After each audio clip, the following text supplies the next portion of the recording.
Welcome back, fair travelers, to this...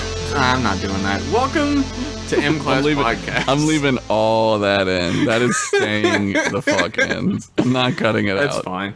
Have you ever cut out of this podcast? Well, that would be the easiest one ever, because I could just, like... I mean, I talked over you, It's so, like, fine. I have to leave it in at That's this point. fine. Or you could cut all this out and I could start again, but we're not doing Nah, that. it's too late. It's too late. Leave it's it too in. far in. Welcome to M-Class Podcast, the internet's only Star Trek podcast where two guys sit down and discuss Star Trek at length. Yeah. There's It's the only none of one. those. It's the only one. I'm Jeff. Right? Oh, I'm Josh. And this will be episode 2 of YaBoyHarker's Yeah, boy. Doppelgangers collection.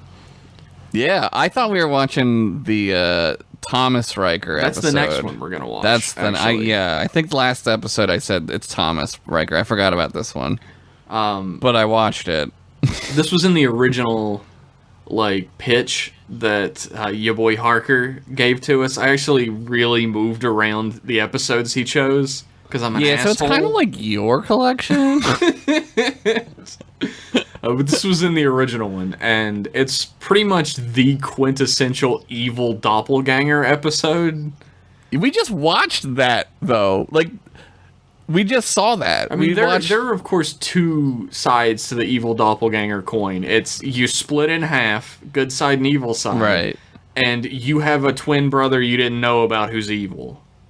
Yeah, the twin brother is like the standard, I think. That's like the soap opera shit. Yeah.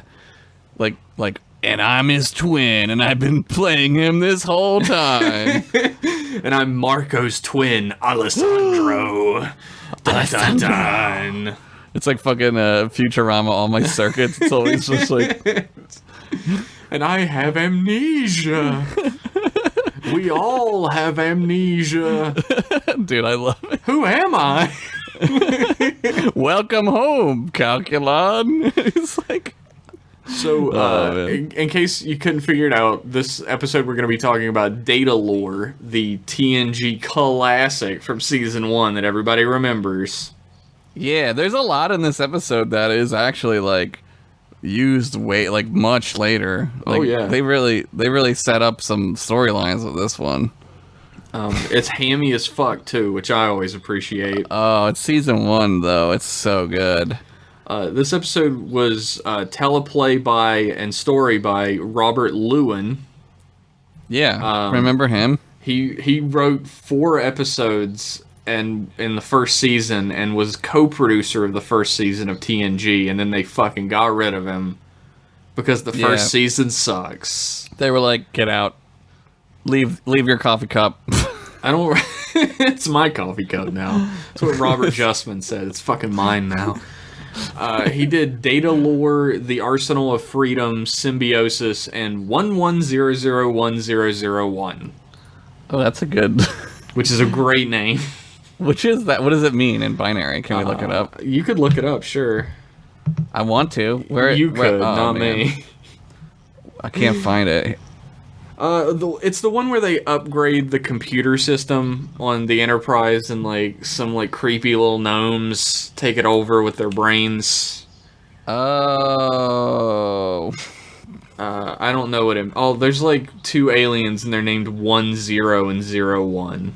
So that's the Binars. The Binar. That's the season 1 writing for you. So they got rid of him and he never came back. Fuck him. Where did he go? What was his life like? Does he still love and does he dance at night? He died in 2004, so... RIP. Rest in peace, Robert Lewin. You made maybe a good episode? We'll find out. Stay tuned till the end to find out if we thought this was good or not. This episode was directed by Rob Bowman, who directed 13 episodes of TNG, including the pilot episode. There you go.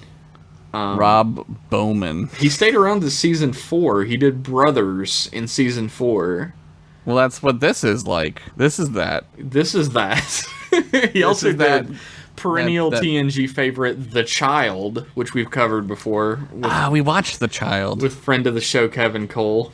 Why did we watch that? Because it was the first episode of season 2, and we're stupid. But why did we pick it? It was for the beard growing collection, because it's the first one where Riker has the beard. I was like, did we do like a pregnant collection or something? I don't remember that. That episode sucks. Yeah, that episode's dumb. It's bad. There is one other person who worked on this episode that I wanted to talk about. The musical compositions in this episode are all done by Ron Jones, who did the first 4 seasons of TNG and 2 Star Trek games. He also did all of the music besides the theme song for DuckTales, the TV show. Holy shit, that guy is so rich, because every time you sing the DuckTales song, he gets 10 cents, and that fucker never leaves your head. It's not him. He didn't do the theme song. He did all the music in the show. DuckTales, woo! Yeah, that's him. I wanted to point this out, because while I was watching this episode, there are a lot of moments in the show that are fairly boring, because I've already seen it before, and it's season 1. Yeah, this is a slow one. This one moves at a snail's pace. And I was wearing headphones for the first time when watching one of these episodes, and the music stuck out to me so much. It sounds like a fucking John Carpenter movie. Yes, okay, so there's a part, dude, like, we're on the same wavelength. There's a part when they're going into the, spoiler alert, jumping ahead a little bit, they're going into Soong's lab, and it's playing like a dun, dun, dun, dun, like that, sort of, and it's like very Indiana Jones. I was like, this is like fucking Indiana Jones. Like, it's like, what really stood out to me is, like, almost everything in this episode, except, like, maybe 2 points in the episode, are all synthesizer music. There's no instrumentation. It's the goddamn future, Jeff. And I loved it. Like, you can get this episode's soundtrack on the, like, season 1 Star Trek TNG soundtrack, which exists. And I was like, fucking, I want it. On Spotify? Is that it? Let me look. Can I look up my jams on Spotify? Star Trek season 1 music? He's doing it. I can get the soundtrack to Generations. That's close. I'm sure it's not. Star Trek TNG playlist. Let's see what's on this. Oh man, this is good. This is good listening for our audience. There's a lot of stuff. Holy shit. Ron Jones. It's all Ron Jones. Oh shit. Yeah, Ron Jones did the first 4 seasons of TNG. But for some reason, this episode really sticks out to me with how synth heavy it is, and I like. Josh and I both love synth wave music. Yeah, we do. So I was like kind of jamming out to this episode a little bit. Yeah, the music was better. It was more cinematic than it normally was. Like I definitely was like, oh, this is kind of like movie quality. Yeah, I could agree with that. There are some parts in this episode that are very like TOS-y. Oh yeah, that's season 1 in general. But like the one that really stood out to me that I wanted to mention right off the bat is Picard says, "Take down an away party." Yeah. Or, no, a landing team, which is like a combination of landing party and away team. They hadn't decided to switch it all the way yet. Yeah. For those who don't know, those who aren't as basement dwelling as I, TOS calls away teams landing parties. Landing parties, which sounds a little more like invasion-y. It does. It really like they weren't thinking about that at the time. But. Yeah, like politically correct like thought, right? Like where no man has gone before, then they should to where no one has gone before. Yeah, we were moving towards something a little less. Yeah. Occupational. Yeah, it doesn't sound like we're, like, actually aliens invading a planet. Even if we kind of are several times. Yeah, but that pizza thing needed to be shot with a phaser. Yeah. They saved its life. It's fine. It's fine. It's fine. They gave it dilithium to eat. Whatever. It became best friends with the miners now. If it hadn't been for our hero shooting the shit out of it with phasers. That's right. They've become, like, helpers. Yeah. They're like pets. They eat the rocks for you. And you don't have to mine. They get the dilithium, like, freed. I like in that episode as well, since we're tangenting a little bit. I love in that episode that all the miners are like, oh man, wiping forehead. Like, oh, so much work. You live in the fucking 31st century. Like, yeah, man, shoot a laser at it. What work are you doing? None. You're not doing any work. You're not down there with a fucking pickaxe. Like, what are you doing? Why are you even down there? Like, just beam the shit out of the rocks. Yeah, I don't know. Just fucking beam down, stupid. They didn't think that far ahead. They were like, oh, there's a mining operation. They're all wearing jumpsuits and they're carrying miners, pickaxes. Yeah. Like, well, wait until they just indentured servitude the Doctor and Voyager to do all of it. That's what they do, man. I remember. Was it Futurama, the one where they like have the pickaxes and they go to like hit with it and then a laser shoots out of the tip of it? Yeah, I think that's it. Yeah, that's what it was. That's TOS mining. Anyway, John Larroquette fun fact of the week, straight out the gate on this one. This is an episode that was co-written by Gene Roddenberry. Gene, my man Roddenberry. Somebody once told us that we were drinking that Roddenberry Kool-Aid too hard. You know what? Yeah. Oh, because we like to think that we could be happy one day. Yeah, that's stupid. Yeah, that's dumb. We should just give up? We shouldn't try. Why would you ever try? You know? I don't know. Trying sucks. Let's just become skeletons, and then we'll do the podcast as skeletons. You're joking, but that sounds awesome as fuck to me. So I just pictured how fucking cool that would look. Just use like a skeleton talking, and it's just clacking while I'm talking. Clack, clack, clack, clack, clack. Yeah. That's how skeletons all talk.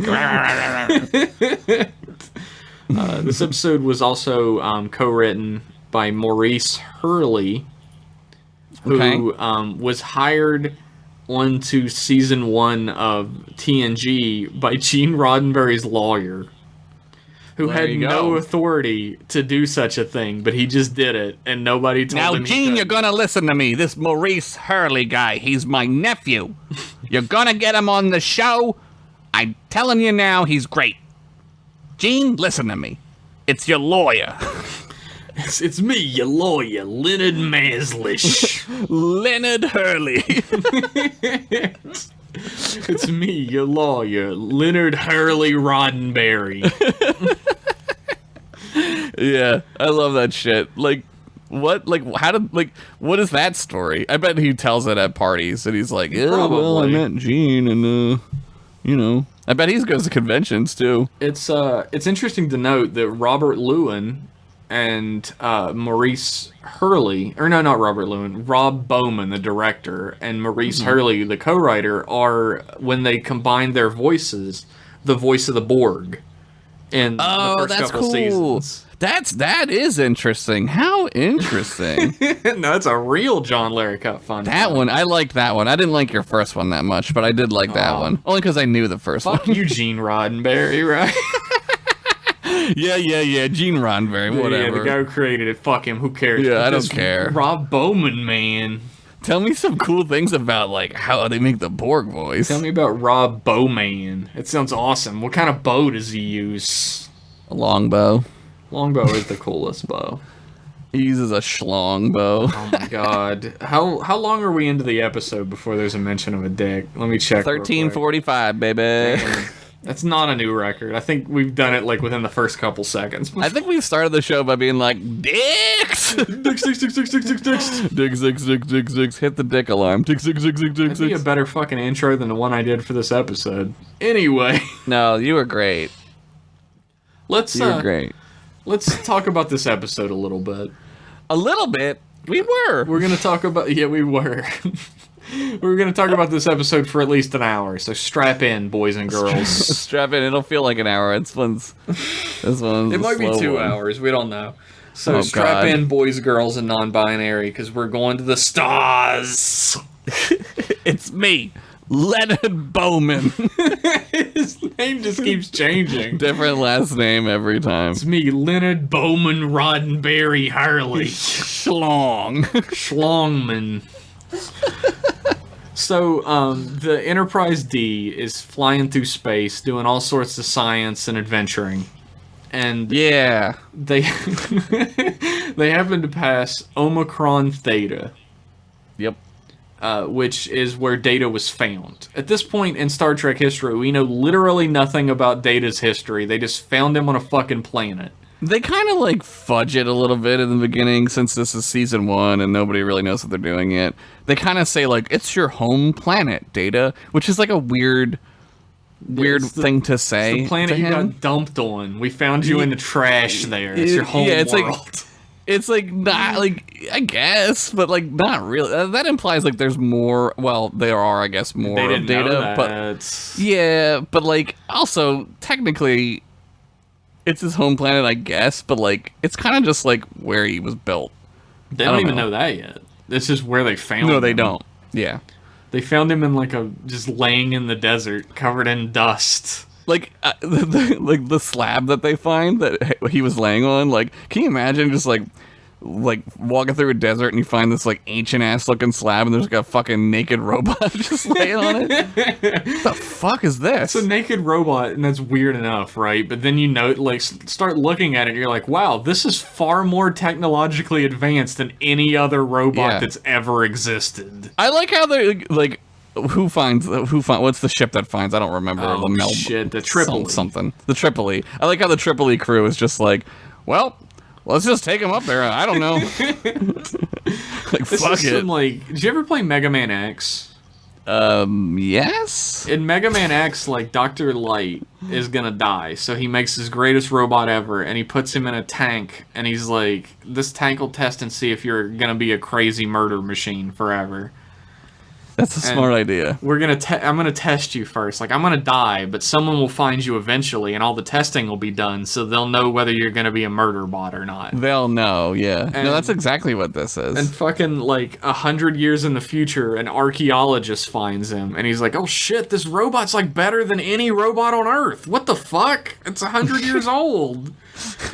And then he's like, hey, I, an archaeologist, am gonna make 1 million more of these robots, and then I'm gonna be rich. That's smart. And he doesn't test any of them, so they all go insane. Yeah. Well, they kind of are about to do that in this, right? But there's some cooler heads. Like, there's like a protocol, right, where they're kind of like, I don't know if we should turn him on. Like, there's like a discussion about it. They at least have a discussion about it. That's true. They're not just like, turn him on, see what happens. Fuck it, I don't know. Turn him on and find out. And I mean, like, he's Data. Fuck it, what could go wrong, right? The questions are a little bit harder here because it's not just finding a robot. Like, it's finding another copy of a member of your crew. So there's like morality questions come into play as well. Yeah, like what does that mean for Data? Like, they kind of get into that with what are the other episodes we watched where, like, I think did we do that one yet? Where it's Data is on trial? Yeah, we did Measure of a Man. Did we? We did it. Okay, I have a really good memory. I have to look up sometimes to see if we've done episode. I had to look up and see if we'd already done The Enemy Within or not. Thankfully, we hadn't.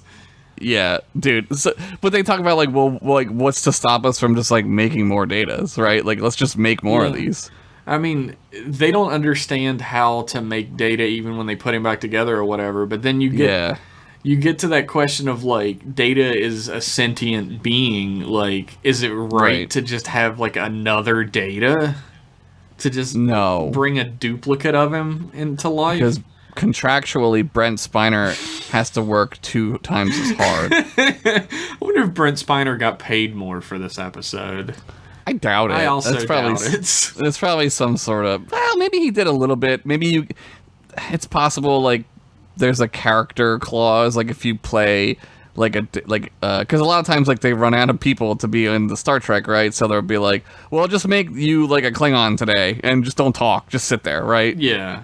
They do that a lot. I mean, this is like season 1 of TNG. Like, these actors are literal nobodies that no one cares about at this point. So he probably didn't make anything where they're like, oh, we'll give you a double salami at the lunch tray. At the Crafty. Double salami at the Crafty. That's all we can do for you. Salami? I'll take it. Let me get my lawyer on the phone. Leonard Salami. Kid, you'd be stupid not to take it. I say take it now and never look back. What type of salami is that? Kraft? It's me, your lawyer, Leonard Kraft. Take it. He's just constantly changing his name because he's like a criminal on the run. He's like a grifter. This is my favorite new M-Class character. He's a character. He's like a guy now. So they're passing by Omicron Theta, Data's homeworld, where they found him in a trash dump. Yeah. And they send Wesley Crusher, who is flying the ship. Yeah. He's acting Ensign Wesley Crusher at this point. Yeah, he's in the ops position though. I don't think he's flying. I don't care. He's in the left chair. The left chair does other things. I don't really know what the left chair does. They to be are honest letting with the you. blind guy fly the ship. Yeah, well, he's got like radar eyes, dude. That's He's the guy got, like, you let the fly. best eyes ever for flying. He doesn't even need the view screen. You can just see through the ship, dude. This is also before Worf and Geordi both become operations officers. I hate Worf's gold sash. I hate the gold sash. I think the gold sash tacky. is kind of tacky. It's like a TOS sash. It's the same one. It's the same design, yeah. And like, I think that the that's TOS what sash looks fine when the characters are wearing dumb TOS outfits. Right, not but when you're not wearing these. a Starfleet uniform.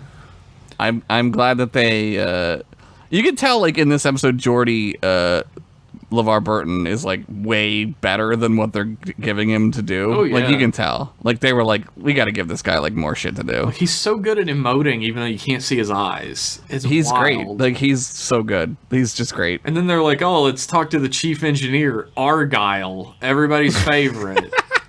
When he said Argyle, I was like, the limo driver from Die Hard? I was like, that's not him. I was thinking the fucking sidekick from Fallout 3, like the radio drama sidekick. My manservant Argyle. That's right, yeah. That's stuck in my head, but like fucking Argyle talks and he's like, I don't know, Data, I don't know how to put them together, so... In true, like, TOS-y kind of fashion, there's just some random guy who's in charge of whatever, you know what I mean? Who gives a fuck about these positions that aren't bridge positions, right? Yeah, yeah. I think they were trying to not have the same positions be major characters. That's stupid though, because like, why? Like it works. Like they were they were definitely trying not to have the chief engineer be a major character. Because fucking who is Argyle? He shows up twice. Yeah, but like that's really dumb. Like I mean we know now how dumb that is because like it worked out the opposite way at the two times. At the time, they really thought they were doing something good, though. They were like, "Oh, we're gonna be different than TOS." They kind of get away with that a little. Like technically, they kind of get away with that in DS9 because he's not like an officer. I'm reaching here, but like you I guess are reaching. He's still the chief engineer. Yeah, but like there isn't really like an engineering though, right? Like he doesn't go to the engine room. He just sort of is like, I'm the guy who fixes all the shit He's around like the here. head of maintenance, basically. Yeah, yeah. But until they get to Defiant, and then it's like he's in the engine room. He's the engineer again. Yeah. You get to see Dr. Crusher's real hair in this episode as well. Did you know she wears a wig for like 4 fucking seasons after she comes back? That's a wig? Like, it's not in this episode. Like, for some reason, they were like, they wanted her to wear like a different style of hair to make her look a little older because they were like trying to make the audience ship her with Picard. And Picard looks way older than he's supposed to. Yeah, I like her wig hair a lot, though. It does like look that good. wig does it for me. It does look beautiful. good. I mean, she has nice hair in this as well. Like, the thing is, her hair isn't that different than the wig hair. I don't know why they changed it. I think the wig hair is a little curlier, I think... I do like curly hair a lot. Yeah, I mean, who doesn't? You know what? Before we jump into more of this episode, why don't we take a quick break? And I have to go look up a bunch of pictures of Gates McFadden with a wig on. And when we get back, maybe I'll diverge for a second and talk about the Q&A with Gates McFadden that I went to at a con over the weekend. Oh my god! So stay tuned for that excitement right after these messages. After these messages, we'll be right back. The turtles are assaulting the Technodrome! Inside are the Foot Clan's weapon storage chamber, Krang's laboratory, and Shredder's master control room! Huh? Turtles? Oh, they've been spotted! Now they'll have to watch out for the I Spy radar, that hidden ooze pit, the spike back door! Turtle soup time! Oh no, an ooze scanner, a brain scrambler, and mutant manacles! Can Leonardo rescue them? Sure hope so! Teenage Mutant Ninja Turtles! From Playmate! Back to the show. Welcome back from those messages, everybody. Hopefully they were good messages and not messages of hate. I don't know what Josh puts in this podcast. Why would I do that? Why would I ever do that? I just put in, like, Mario commercials. Nobody can get mad at Mario. Unless it's Koopa. Sorry, Bowser, whatever he's called. Truly, these people are worse than Bowser. We should use Bowser as the new Hitler. Just make Nintendo be like, I don't know what to do with this character anymore. Everybody keeps acting like he's Hitler. He'll change his name again. He's different. He's Boopa now. You can't be mad at Boopa. It sounds so cute. It's All right, Boopa. So the Enterprise D, you may remember that we were really, really not talking about this episode. So I think we're, like, almost done. We haven't even started yet. Actually, I'm going to have another little diversion for you folks. Oh, man.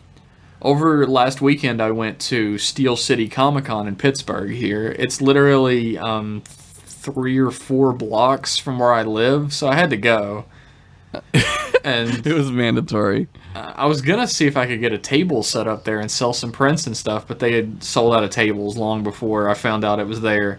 Yeah. But they did have 2 Q&As that I went to. One with George Takei, which devolved into him talking about politics for like 45 minutes. Yeah. Which was fine.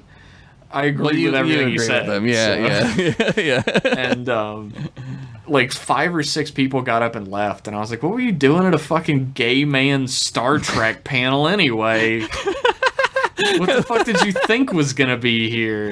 He's like 89 years old. That dude doesn't give a fuck anymore, he man. Says whatever he wants. He gave us a little history lesson of stuff that like I've known about George Takei and his like how internment camps. Yeah, interned in Japanese internment camps as a child forever, because I've been such a big fan of Star Trek for so long. But he gave us like a history lesson on that, and like there's some real fucking parallels going on right now if you keep up with the newspaper. Yeah, so the newspaper. He talked about that, and Gates McFadden's Q&A is the other one I went to, and there was a great moment where a guy stood up and he was like, "How do you feel about Will Wheaton?" And everybody was like, "Boo!" That's amazing. And she was like, "Who?" And everybody laughed, and then she was like, "No, I love my space son." She yelled, "I love my space son," and pumped her fist in the air. Yeah. Yeah, they seem like they're all, like, really cool with each other. Yeah. Like, nobody was that. They're not like the TOS Everybody crew. fucking hates each other. Where everyone just shows up begrudgingly. I think the TNG cast really likes each other. There was a great story that George Takei told where somebody said, "What is your most memorable moment with William Shatner?" Oh my. And George Takei like laughed, and he was like, "You said memorable, right? Not favorite." Yeah. And he was like, "Yeah, memorable." And he was like, "Well, there was one time that we showed up to work. Spock, Leonard Nimoy had to show up hours earlier than everybody else to go through the makeup job." Right. And he showed up that day, and a photographer from TV Guide showed up to do a little spot, a little article and photos and stuff about Spock's transformation. Well, when William Shatner walked in that day, he saw the photographer taking pictures of Leonard Nimoy and not him, and got fucking enraged and stormed off to his dressing room, his trailer, and a few minutes later, Paramount security guards, came down and escorted the photographer off the set. That's so insane. And barred the guy from coming back on the set. And it turns out, they found out later, that William Shatner had a clause in his contract that said he could choose whether photographers were allowed on the set or not. Wow. And at the time when they signed that, they were like, oh, you know, he doesn't want paparazzi coming on the set and taking photos of him. Right, but he's using it as a weapon. Yeah, he used it to make sure no one took photos of his much more popular co-star. Because George Takei pointed out that Leonard Nimoy's stack of fan mail was always like 20 times higher than everybody else's. Yeah, because he's the alien. Because he's the alien. That's why. Like, that's He's all, a like, really cool alien, man. Yeah. Like, everyone wants to write a letter to a fucking alien, Yeah. right? And Who cares about a like Kirk is cool as fuck, but like he's just a guy. And the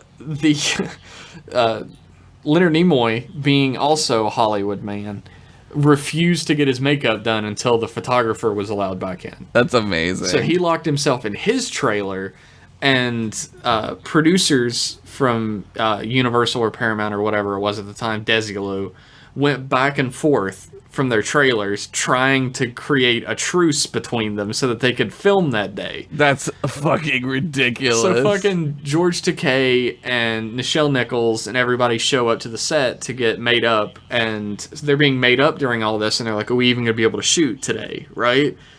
And they get all in their gear, their outfits, their makeup, and they Yeah. walk to the set, and it's not lit. And they're like, fucking... So this is still going on. So Day off. they hung out and just had coffee waiting. And so hours later, one of the DPs came up and was like, hey, why don't you guys go ahead and have a coffee break? And they'd been drinking coffee for like 2 hours at this point. So they went back to the commissary and had coffee again and had some donuts. And a couple hours later, they went back, set still not lit. Oh my god. The DP comes back and he says, why don't you guys go ahead and have an early lunch? And they said, you know, fuck it. They left the set. I'd go home. They like, Yeah, I'd be like, they I'm going left. home. They went to a restaurant that was like just in Hollywood somewhere, dressed in all their outfits. and That's everything. awesome. And they just had lunch and they came back. And finally, when they came back, like they had lost the entire morning. Like they had showed up at 8 a.m. and it was now like 1 in the afternoon. That's horrible. And the set was finally lit, and Leonard Nimoy was getting his photographs done and his makeup done. And That's so apparently William crazy. Shatner was very angry and touchy for the rest of the day when they were doing the show. That dude's crazy. He's such a prima donna still to this day. I mean, Spock went in to get made up. It's a good thing that him and Kirk made up eventually. God, you're so good, Josh. Yeah. You should I be know. on the Star Trek. Someone's taking a picture of Jeff. I'm out. Fuck this. Get them off the set. I have a clause in my contract that says I decide who takes pictures of Jeff. Anyway, And it's me. McFadden told stories about being in like an acting teacher and all the acting productions and stuff she put on. They both did the standard Star Trek celebrity thing when they go to Q&As and mostly talked about not Star Trek shit. Yeah, they like avoid Star Trek because they're so sick of talking Dude, they've about been it. talking about it for fucking, like, George Takei's been talking about it for fucking 50 years. That's at gonna this be point. his, if hell exists and if he go, I'm not saying he would go, but like, let's say like he killed somebody, we don't know about it, and he goes to hell. That's his hell. It's just a Star Trek convention. It's just, talk about Star Trek, and he's And like, every time he "Oh tries to my talk God." about any other work he's ever done, Yeah. they're like, no, talk about Star Trek. You know I did voiceovers. Star Trek, Star Trek. I was in several movies. Star Trek, Star Trek. He's the teacher in that movie my mom loves, Larry Crown. Oh, yeah? My mom loves Larry Crown because it's got Tom Hanks in it. He told a story. Your mom loves Tom Hanks. My mom dude. is obsessed with Tom Hanks. My mom is obsessed with Tom Hanks like I'm obsessed with like big butts. Yeah, She in the loves same Tom exact Hanks. way, too. No, for sure. Like there's no doubt about it. Basically, Tom Hanks could have been my dad. I could see that. Only in that video by Buckwheat Groats, though. I fucking love that song. That's my favorite song. I post it all the time in a Discord. It's so fucking... I love it, dude. It's really good. Like, it's just good. Yeah, like, I've had nightmares about at the end of the movie, at the end of the video where the girl pulls her tits out and it's got That's two his Tom face. Hanks faces on it. I love... My favorite part is when he makes that girl suck the gun like a dick. That's hilarious because it's fucking insane. And then the Tom part Hanks's face on it. yeah, then the part when like that stripper is like going down on him and it's like Tom Hanks's face over like whoever it is and he just does that like, oh yeah, sure, okay, that like Tom Hanks face like They have like a paper doll cutout superimposed of Woody from Toy Story over him while he's getting his dick sucked. It's a masterpiece. like I fucking edited that video. That's what it looks like. It really does. I was like, is Josh in Buckwheat Groats? What is this? Did you ever see their video? Dude, this is a complete It's a tangent cast. We are not even going to talk about this episode. Did you ever see that video where they go to like the McDonald's and they sing about Oh, the dude, fucking What's it $1 million called? menu. $1 million, yeah, That that's video a is good one. fucking hilarious because they really just went into random McDonald's Yeah. blaring the song and dancing. Yeah. It's cool. And everybody who was working there is just getting into it with. I love how they bring like a lobster in and put it on the tray and pour fries all over the lobster. Dude. Okay. We're really gonna talk about the episode now. So they're passing Omicron Theta, the planet where they discovered Data, and Wesley Crusher, the hero of the story, is sent to bring Data to the bridge. Data is looking in a mirror, pretending to sneeze over and over again. Very It's hamily. weird. It's weird. I don't like it. Like It's Uncanny Valley. Brent Spiner is going ham in this episode on everything. Yep. It's He doesn't like, get to act. He doesn't. Choo. He doesn't get to act, but when he does, boy, does he really fucking act. Choose scenery like no Batman villain has ever done in a movie before. But Wesley lets it slip that the cold doesn't exist anymore. There's no such thing as the common cold. Yeah, he says, "Do you have the cold?" And then Data's like, "What's the cold?" And then he says, "It's a disease people used to get. My mom told me about." Yeah, he's like, it's a disease. He's like, do you have a cold? And he said, a cold what? A cold what? Ba-dum-bum. But Data's trying to learn how to sneeze so that he can fit in better. He wants to be more human. Right, because people still sneeze for other reasons, Yeah. like allergies or dust or whatever. This will be a running theme. Look out for it. It's very hidden in Data's story, but it's a running theme that he wants to be more human. Yeah, Watch they out mention for it it. sometimes, not often. But Data's like, oh man, I'm super psyched in my own robot way to finally visit my home planet. I want to want to learn about my point of origin, but also I want to learn how to sneeze. The audience and I want to learn about where I came from.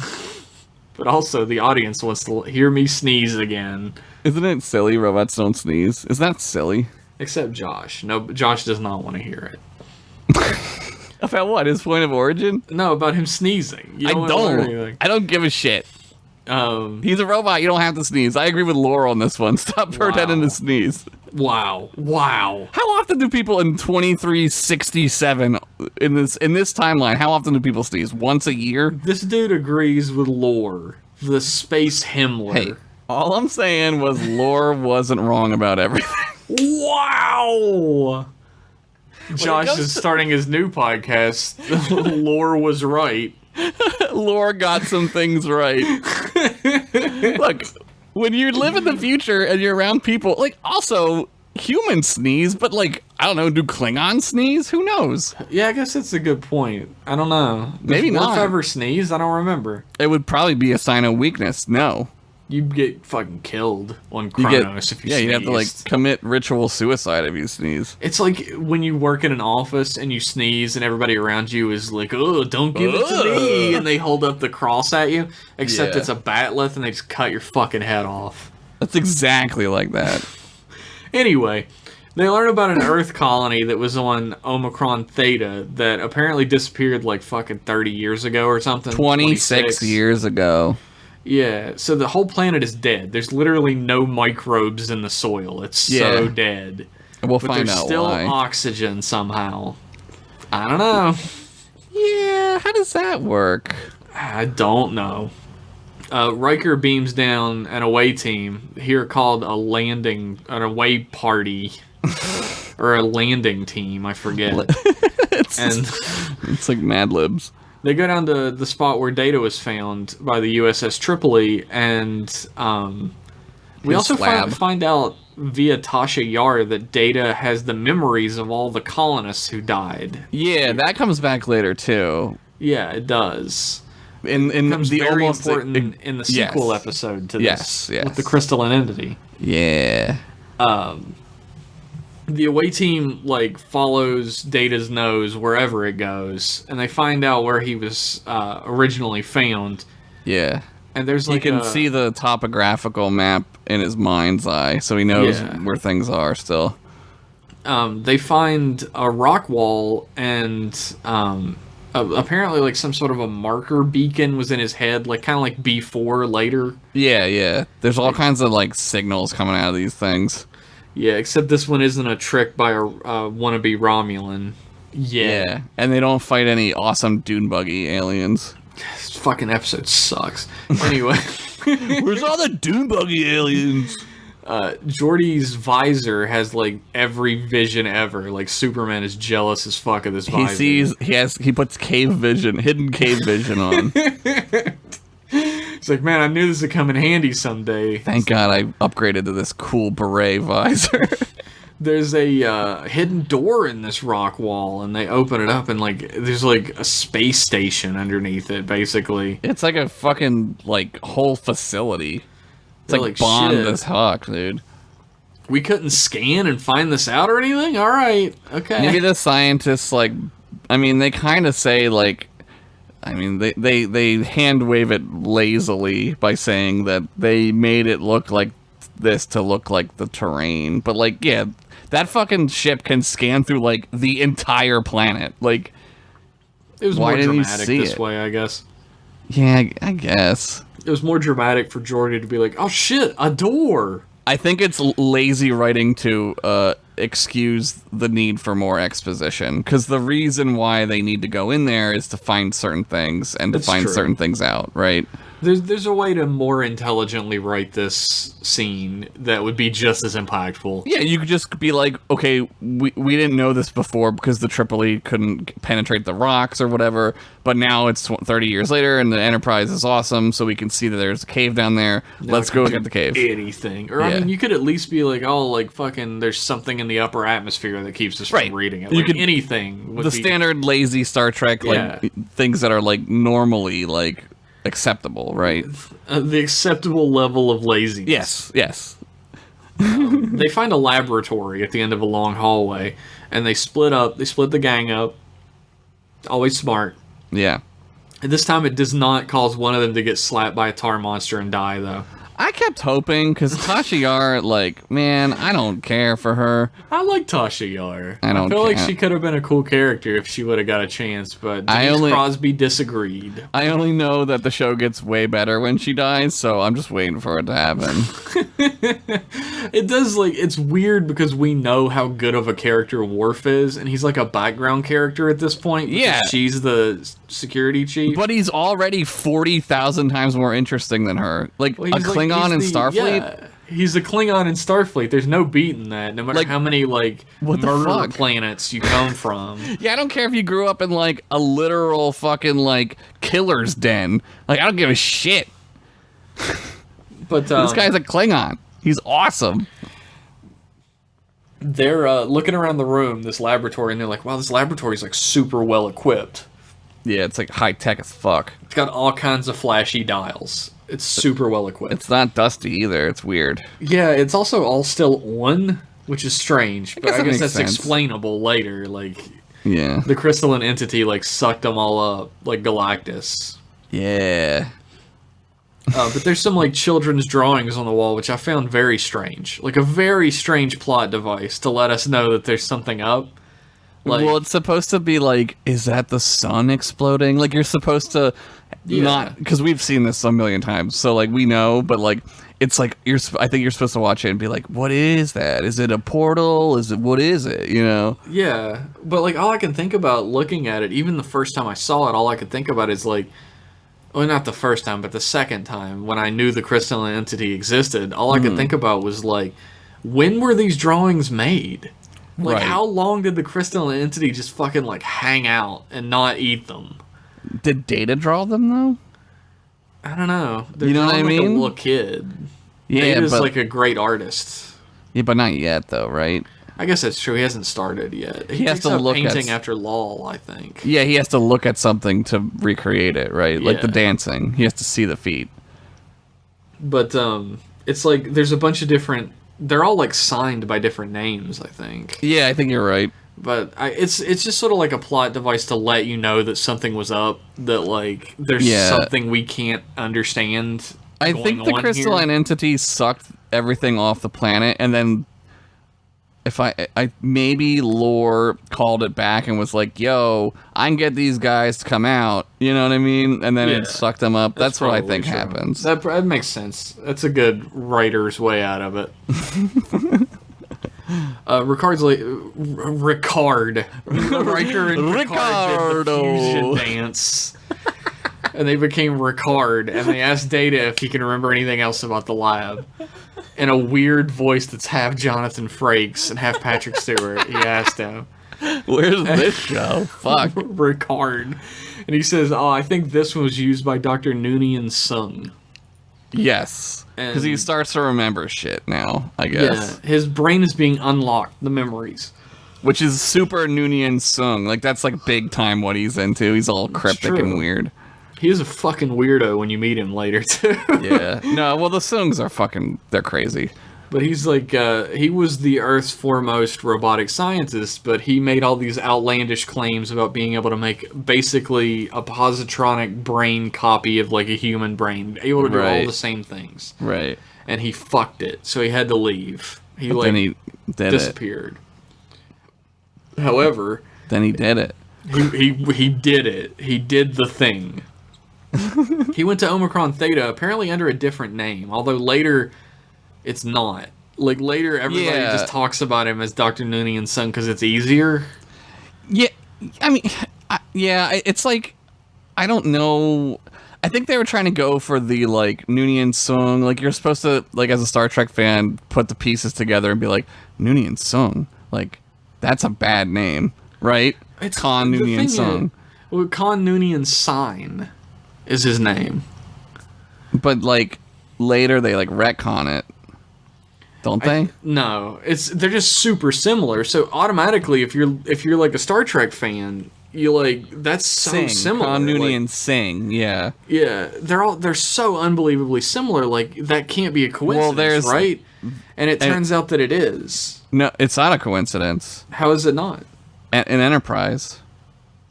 You have to watch Enterprise. I thought he's just you meet Noonien Sung in that one, and he's just like Brent Spiner.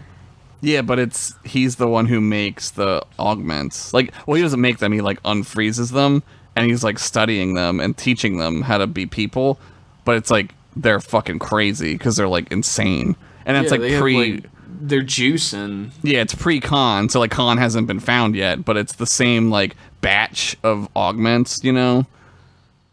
So like Yeah, I he's didn't like know that. at the end of the episode, he's in That's like jail. That's like a retcon, like an Yeah. Enterprise retcon. Yeah. That was like one of those Enterprise retcons where it was almost like necessary because everybody's just like, why the fuck are these so similar? Like there has Well, to I be think- some connection. Yeah, I think like there always kind of was one, but like I think what they wanted to do was go with like maybe the Noonien name or whatever it is. Like maybe they kind of got civilized later. Like maybe Khan like kind of like I don't know. mean, Like it's a similar goal. Like the goal of like there was a goal to create superhumans, and now there's a goal to create something beyond humans. right at the end of the Enterprise episode, he's in his cell, Brent Spiner as Noonien Sung, and he says maybe some kind of android. And he starts like dun, dun, dun, yeah, he dun, starts like fucking- writing his notes down. You He know, turns around at the screen like Burke does at the beginning of the dun, dun, dun, dun. he says something like real stupid too. He's like, it'll take me more than my lifetime, but maybe others. You know, it's real Star Trek and dramatic. Maybe my son's son can finish it. How you gonna have kids in jail? You're in jail for fucking ever, dude. Maybe my son's sons can finish it, and he can look like Miracle Max from The Princess Bride. To bluff is to blave. To blave. To blave.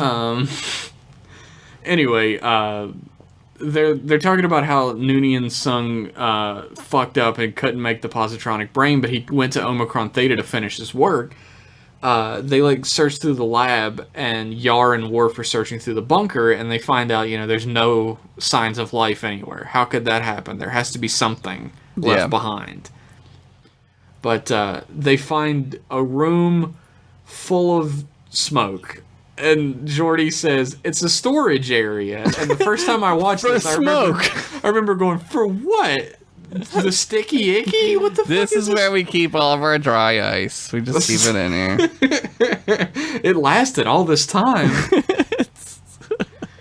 But, well, first off, they find, like, an upside-down body mold, and they're like, oh, it's for experimentation. And I was like, that shit looks freaky. That's, like, for sex shit. Well, I mean, it's kind of like Ex Machina. Like, it gets real dark real fucking fast. And you're like, oh, no, this is fucking terrible. Like, he takes the little mask, the little mold off for making a head, and it fits his face perfectly, which must have been, like, an engineering feat for the prop makers of this show. That's why he does it. That's exactly what I thought. I was like, they molded his face, and then they're like, we're going to show this fucking thing. Have him put it on, Yeah, put it on his face to show what it's, like, absolutely perfect, because that makes visually the audience knows exactly what's happening at this point. That's where he's from, yeah. This is where he was made. He wasn't just found here, he was It's like a glass slipper, but for Data. It's a face slipper. That's what masks are. Oh god, it is. But anyway, they open up. Data walks up to the room of smoke, and without a single thought about what type of smoke it is, just fucking opens it. Yep, could be anything. Poison. And it turns out there's a very poorly constructed Data mannequin in there. Yeah, it looks with creepy. Just a full ass showing. I think it's wearing Gates McFadden's wig, too. And you're like, what is with that hair? It looks terrible. All I could think of is, like, they have the body parts all lined up, and there's definitely a space next to the head that's, like, covered by the wall. Yeah. Where they could have put the ass cheeks. But Yeah. they didn't put it there. They put it right closest to the camera up front. Here's Data. This is what Data's ass looks like. If you ever wondered. They were, like, trying to, like, be like, yeah, he's got a butt. We need all the people at home that are thinking of making their own android to know you gotta sculpt that ass. Data has a butt? Oh my god, does he poop? He is like us. You know what I was thinking during this episode? About butts. No, you know what I was thinking is they would have started adapting Marvel movies around this time, they probably would have got Brent Spiner to play Loki. He looks a lot like Tom Hiddleston. Yeah, Hiddleston. Yeah, he looks a lot like him. There's a weird likeness somewhere. He's very British, Tom Hiddleston. He's just super British. He is very, very He's got that British face. He's also apparently just a really nice guy, I've heard. I bet. He's not... I mean, Loki's super fun. Loki is a fun character. He's great. I rewatched Ragnarok when I was at the DMV. I just fucking sat and watched Thor Ragnarok. What a fucking good movie. That movie rules. I love that movie. I love that movie.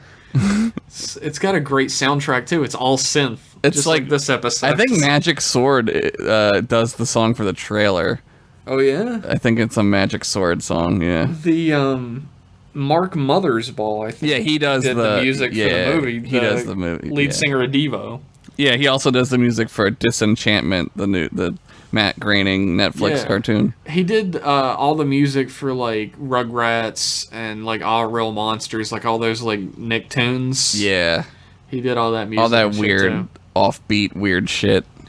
He's fun. He's a fun dude. He was in Devo. That fucking Rugrat shit. Oh my god. Fuck. It like takes me back, man. Bo, bo, bum, bo, bum, bo, bam. We're doing it. We're Mark We Mothers. could just recreate the whole fucking soundtrack. Move over, Mark Mothers Bois. Devo. They decide to bring the Data mannequin back to the ship because Data's real psyched. He's They're- like, oh, it's They're my all brother. weird. They're weird about it. They're all like, this seems like maybe a bad idea, and then they like dance around it like they just like found out Data has like herpes or some shit. Yeah, like it's they don't know like- how to talk to him anymore. It's like what the Eventually, fuck? fucking like Picard is like, hey. He's a robot. We Yeah. already knew that. Yeah. Everybody stop acting like it's weird. Right, and he says like one of the greatest things like for the time that I have ever heard is like he's like we're just a different type of machine. We're electrochemical, but like we're also a machine. Yeah, we and are then just a Geordi is like, machine. hey yeah, and he like high fives Daddy. He's like, what's up, man? Yeah. Like right here, like here's on the table. He's like, Yeah. here. He does the knock. He does the knock on the table. Yeah. And then everybody's normal about it again. Everybody's like, hey, Data, do you think it has the same dick as you? I mean, it's cool if you don't. I mean, Yeah, they get real weird about it. Data's being weird about it too. I guess this is before Data, like, they had really decided how far they were going to go with the emotional difference between Data and a normal human. They do this at another point in time, and it's not a great example of how good that it is. But they do this when he finds B4, and he just stares. Like, remember when he stares at the screen, and Picard kind of smiles about it, and he's like, But that's when he has the chip in, so that, like, makes sense, because he's got the chip in his brain, you know? At this point, they really hadn't decided on the parameters. Of Yeah, he his gets a little character just yet. excitable, and that's not really how he would do it, right? But they take the Data mannequin to our new favorite character, the chief engineer Argyle. Argyle! Everybody loves Argyle. Well, she... And Argyle's like, it does have the same body parts as Data. Can I examine it? Also, his dick is looking pretty good.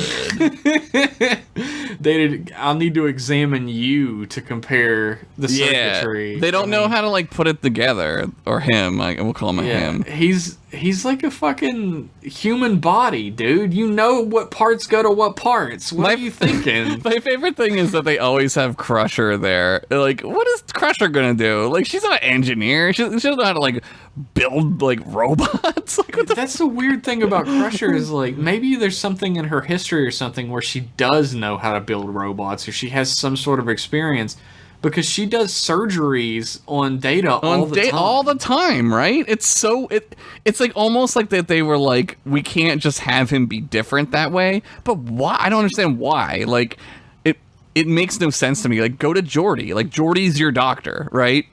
Yeah, I don't know. Like- Maybe she had, like, a minor in robotics or something. That would be a lot. That's a hefty schedule. I would feel like Yeah, with she's med Dr. school. Crusher. She could do it. She's not Julian though. That guy doesn't even need to try. He's a fucking genius.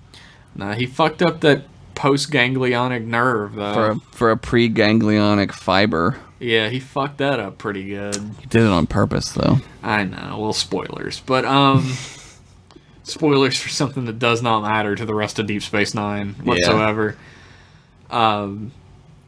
So they're gonna maybe need to see Data's insides to know how this guy's insides are gonna go, but Data has to do his actual job and go to the debriefing with Captain Picard. Yeah.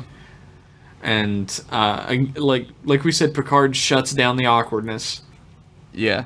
We're all just different machines. We're just electrochemical machines, and everybody's like, yeah, cool. And then Data leaves. He's like, all right, now that we're all cool, I'm leaving. I gotta go get taken apart so they can put this other thing back together. And they're like, he shows Dr. Crusher his off switch. Yeah. And he has a great line where he says, if you had an off switch, wouldn't you keep it a secret? It's great, yeah. But they check on his internal construction, and they're all like, oh man, look at that doodad. What's that? They're like, check out how crazy this shit is inside of him. It's fucking nuts in here. This wire is like electrical. I don't even know what the fuck this is. It's got like spam in it. I don't know. This shit's crazy. Oh well, I figured it out. Let's put it together. But like they put the other android together, and they're like, oh well, we have no signs of life in it just yet. And Picard's like, oh, I wonder which android was made first. And the camera shows the other android's face, and his eyes are clearly moving. Yeah, they're definitely moving. And they're like, yeah, there's no signs of life though. Yeah.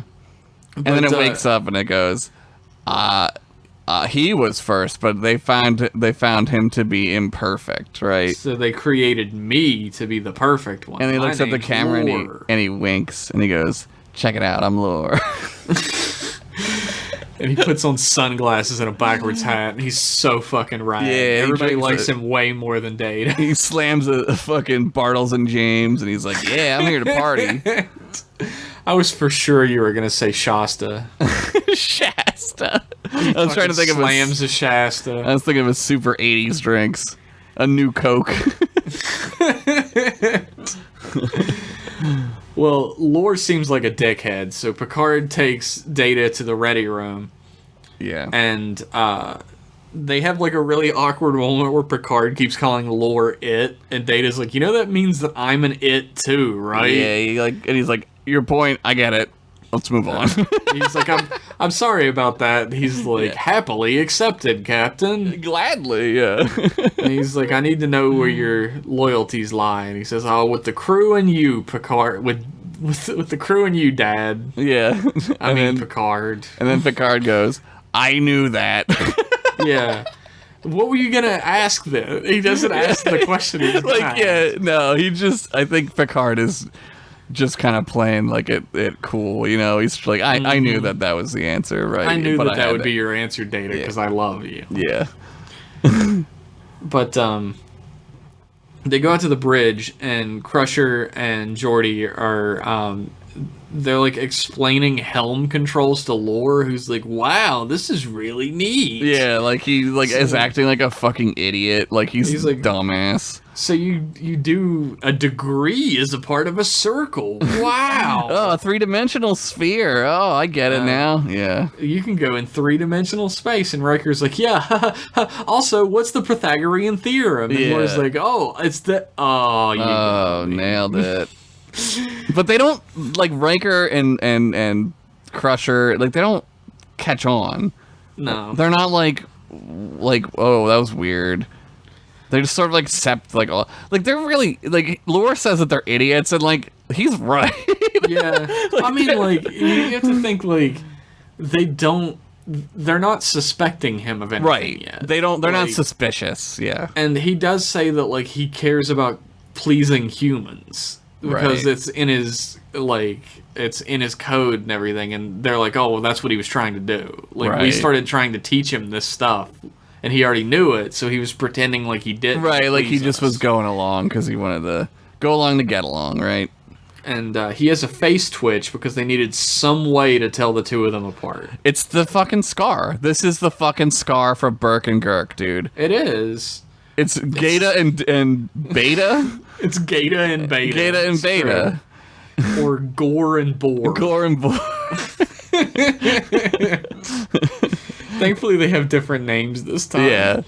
Dude. But Data shows him the rest of the ship, and he points out that Riker tricked him, and he shouldn't underestimate humans. And Lore's like, oh, I'll do better next time at lying. Yeah, I'll figure it out. I'll get you. Don't be jealous of me, brother.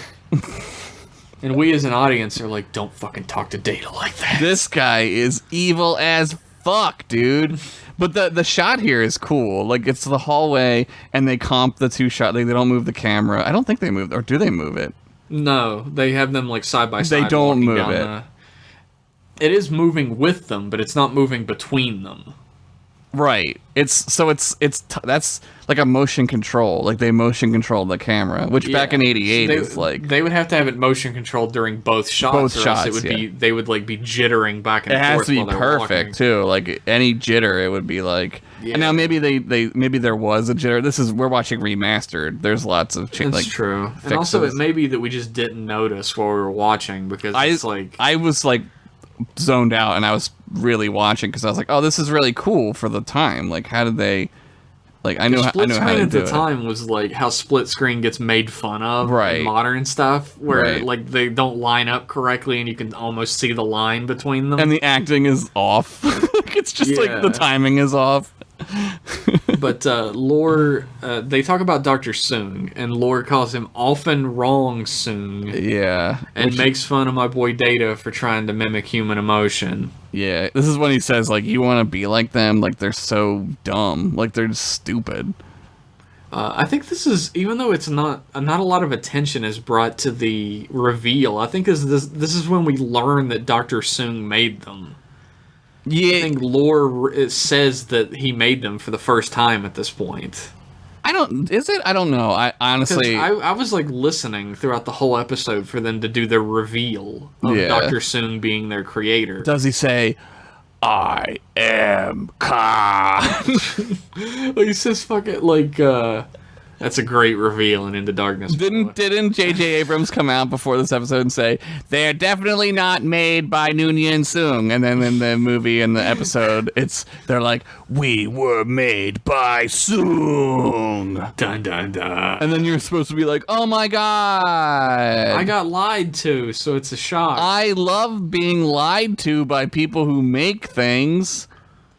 But Data's like, he's like, we can discuss Dr. Soong later, and Data's like, does that mean we can also discuss which one of us was actually built first? Yeah, because he knows he's lying. He fucking And Laura's- knows. Lord's like, I underestimated you, brother. I actually was built first, but those damn colonists were so jelly of me. He gives and him my cool another robot powers. He gives him another lie though, because that's not like he starts fucking with people, right? Like Yeah. we find that out late in another episode where like he's like fucking being an asshole to like everybody. And they're like, yeah, turn off your asshole son and make a better one. Why did you make such a shitty robot who's a dick? Why did you make a dick on purpose? And Soong was like, I don't know. You know what? I don't know. I'll make a better one. Don't worry. I like how like it's really genius. Like I don't know if they did this on purpose, but like in order for Data to appreciate humans, he has like Soong realizes that he can't make him like a human. Like it's amazing. It's like It's true. really smart. Because like Lore also has like he doesn't have the complete emotions chip in the same way that Data will later. Yeah. He has this like incomplete shitty version that just makes him into a complete monster. yeah, he's like a bad person. He's just a bad person.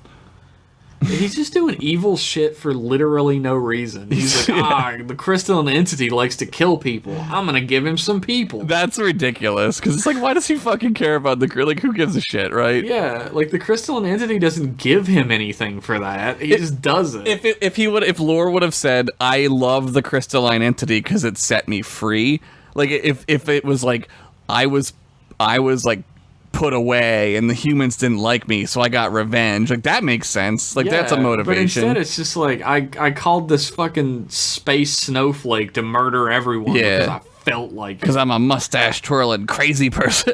because I hate everybody but me and the Yeah. crystalline entity. Yeah. Lore points out a very important fact that'll become linchpin in the episode, that he can use contractions and Data can't. Right. You mean Data cannot? Yeah. Data says cannot and is not like a fucking square, and Lore can sing I say tomato and you say tomato. Yeah. Like a pimp. Because that song rules. That song is so dope, especially in the timeline of TNG. It really comes back around. After the franchise wars, everyone was singing commercial jingles for a while, so... Everybody loved ba da ba ba ba. That was the I'm fucking loving it. hit of that year. Remember in Demolition Man when they sing the Oscar Mayer Wiener song? It's on the radio. It's the future. It's where we live. It's how stupid it is. Lore's like, hey, I can help you become more human, Data. Yeah. Data's like, oh shit, really? Anyway, I'm gonna tell the captain about all this. Yep. And Lore's like, that's fine. Can I look at your computer for a while, Data? And Data's like, well, I'm stupid, so sure. What could he do with the computer? Probably nothing. He's definitely not gonna look up how to shut my dumb ass off with liquid or anything. Dude fucking, like, studies every goddamn thing. He, like, downloads the fucking ship into his brain, dude. He's looking up, like, other ships. There's, like, all kinds of fucking shit going on.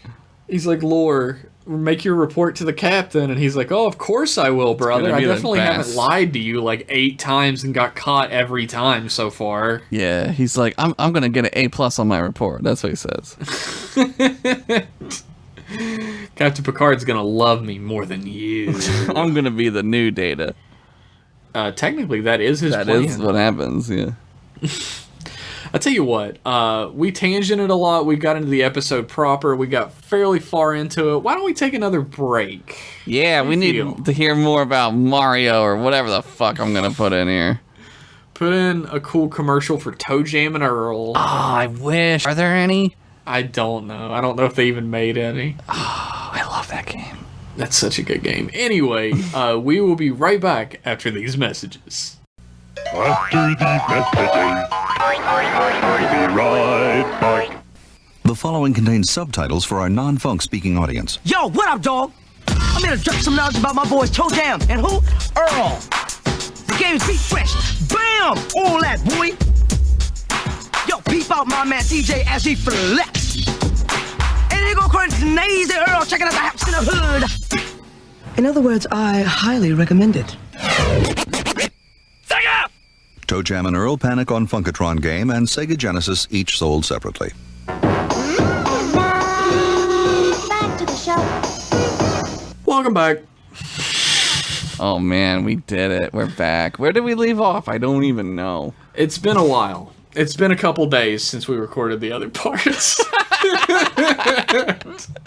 That's funny because it's not, but it feels like it. It's not. It's a long night, but we left off where Data had made Lore create a report for the captain about what happened to the colonists. Right. And Lore apparently did it, which I didn't think was going to happen when I first watched this. Because it seems like he's lying, but he does do it, apparently. Does he? Is this the point when he calls on the cell phone the crystalline entity? Is that when he does that? Not yet. Okay. We do learn about the crystalline entity at this point, that the colonists were all killed by it, and it apparently feeds on all types of life, and that's why the planet was, like, completely devoid of it. It just, like, sucks life out of the dirt. It's crazy. Data and Lore survived because they weren't alive. They're robots. So why would they not be alive? And they're like, hey, Tasha Yar, the most interesting character on the show. Yeah, for sure. Is like, Captain, Lore left his room. And Picard's like, oh, check up on him. And Data's like, I couldn't see how he could possibly be doing anything bad just leaving his room. Right. But alright, and leaves. Right. Is this when he goes back down?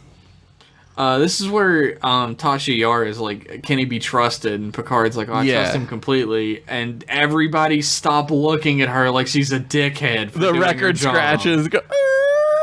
And then Picard goes, that was a completely legitimate security question. And then everyone goes back to their business and talking to each other.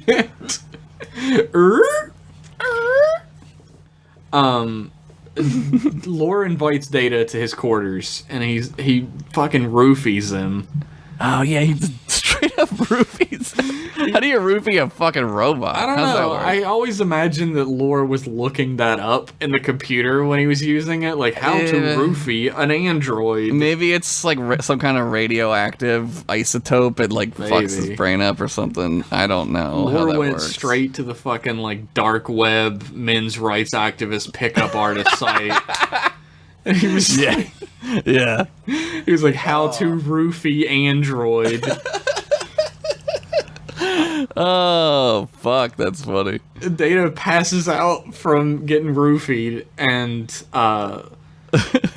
Lore's like, hey, he's like talking to himself, doing like a villain monologue. He's and monologuing hard. He's yeah. like, cheers to me being an evil asshole, and also cheers to me learning how to communicate with the crystalline entity.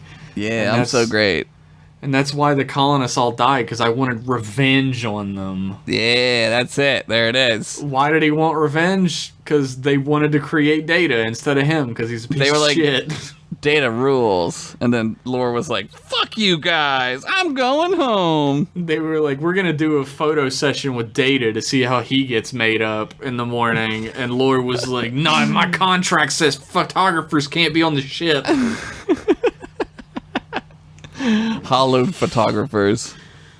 Holographers. Hollow photographs weren't as advanced as they are now, so... I like in the show when there's like a digital quote camera and it's like a camera. like a 1980s like SLR style camera, and you're like, yeah, nah.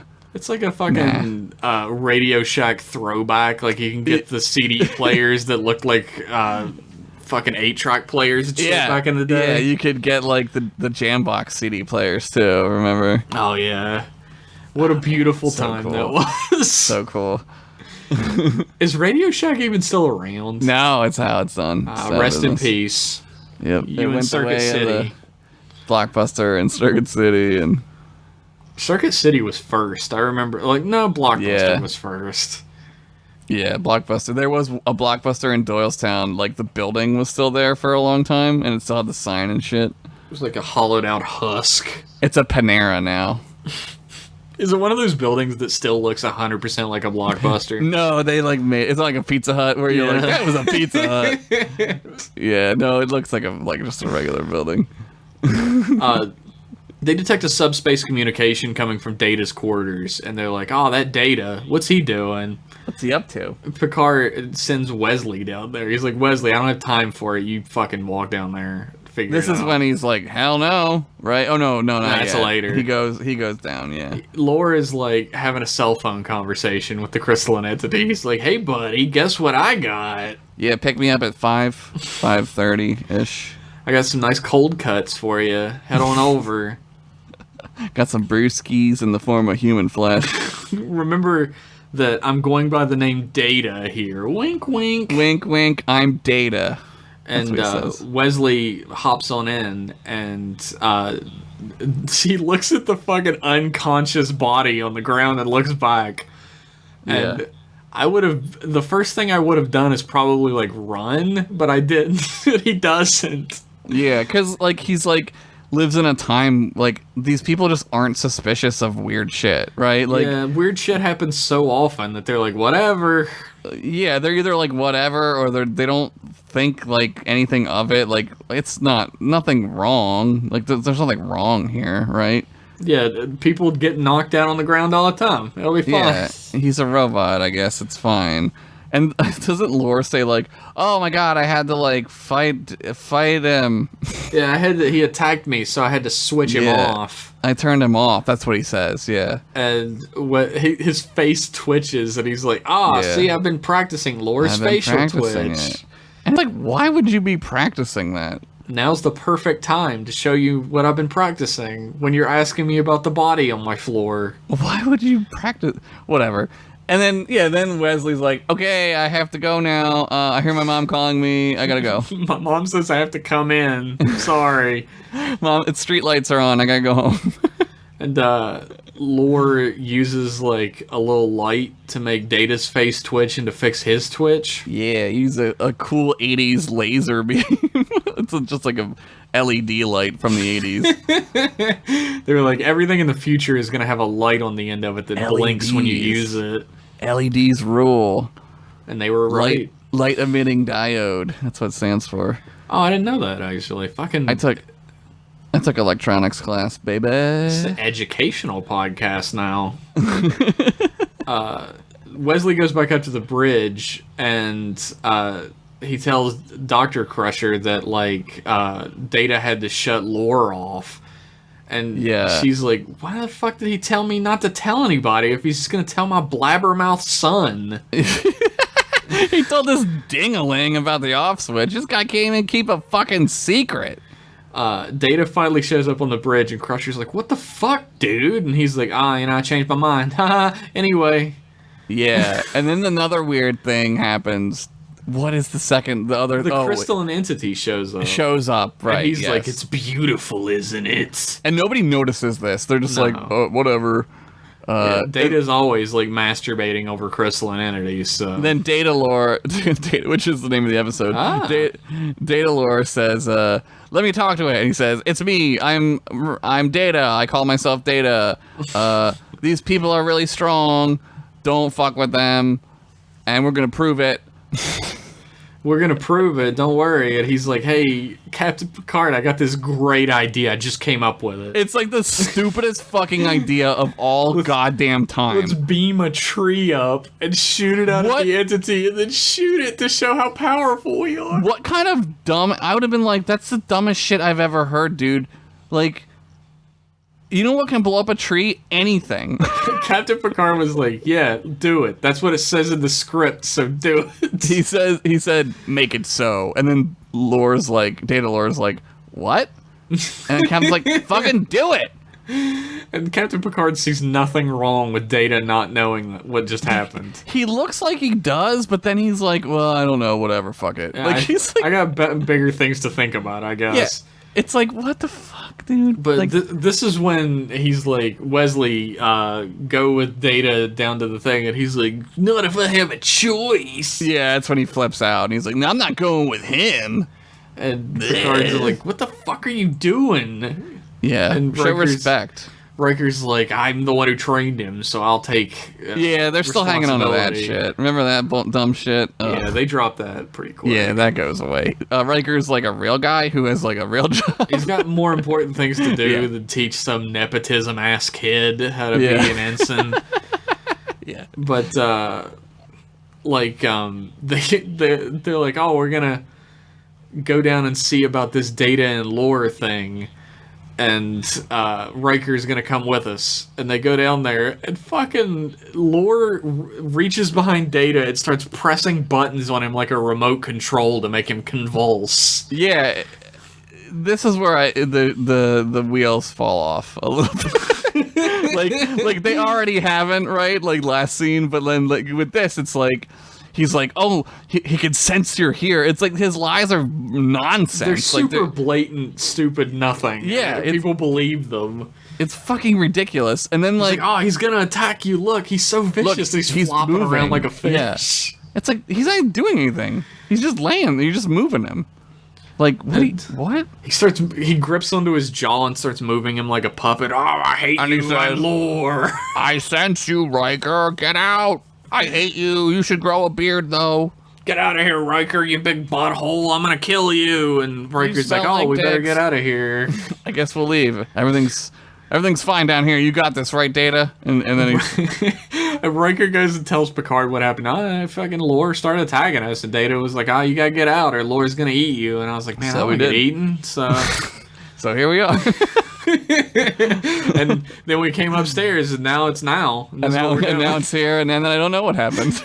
That's a Futurama when he's like, "And then it was now, and then I didn't know what happened." And Wesley's like, "Are you people fucking morons?"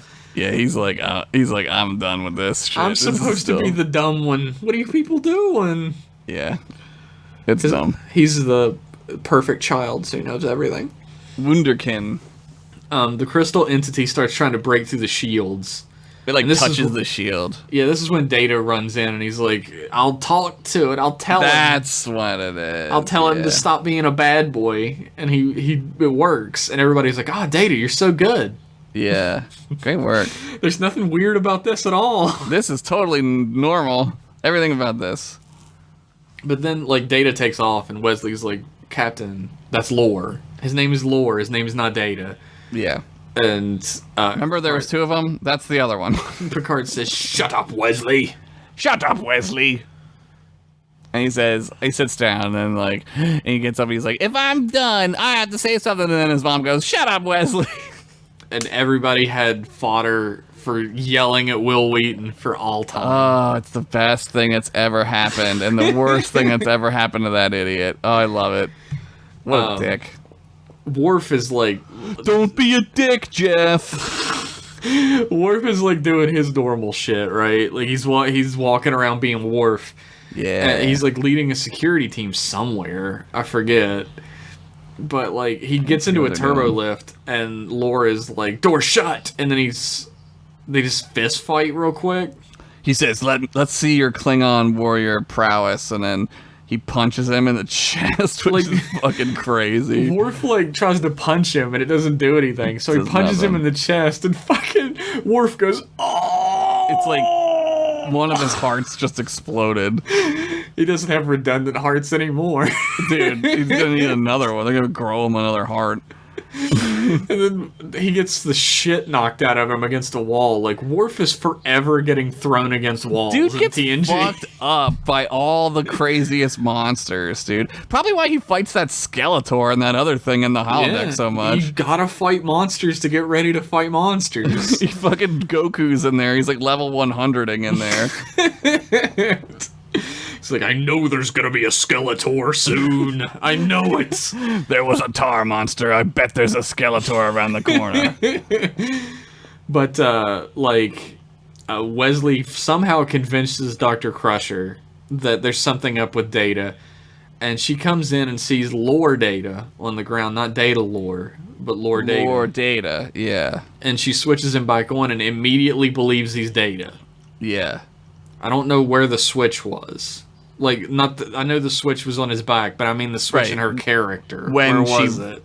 Well, she says, I can't believe you convinced me to do this to Wesley, and it's like weird. It's like a really stupid and lazy, stupid thing. This episode was definitely written in order with a deadline. You can feel that in the episode. They had to wrap it up. They're like, let's wrap this up. Yep. They sneak into the cargo bay that Lore went into, and Lore is having his fun cell phone chat with the crystalline entity who's like responding to him now. He's like, I love you too. I'll be home soon. I promise. Nah, I just gotta finish a few more papers and I'll be home to you. It's a late night at the office. I'll be home soon. Don't worry. I know you're pregnant. I know. I'll pick up some ice cream on the way. But Lore notices Data and Wesley, and the greatest line in Lore's history, he looks at Wesley and says, "Are you ready for the kind of death that you've earned, little man?" Dude, he's fucking psychotic at this point. And Wesley is like, "Oh." Wesley's like, no. Beverly Crusher comes out with a phaser. And he does the fucking, cartoon thing where he slaps the bottom of her hand and catches the phaser in the air. Ha-ha! Now, I've got the phaser. I'm the one with the phaser now. Yeah, dude. And then he's like, then Data's like sneaking up and he's like, I'm gonna light this kid on fire. That's what he says. I'm gonna give this kid exquisite pain if you don't stop. And I'm like, Jesus fuck. I'm gonna melt this dude's skin off. It's fucking crazy, dude. You're crazy. He's like, Dr. Crusher, leave now or I'm gonna kill your son. Yeah. And she starts to leave, and he's like, "Oh, by the way, this is for your son being a prick." And he shoots her.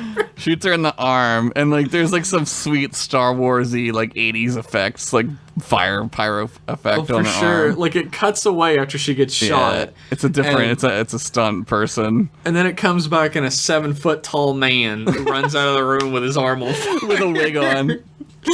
The same wig she wears for 3 seasons later.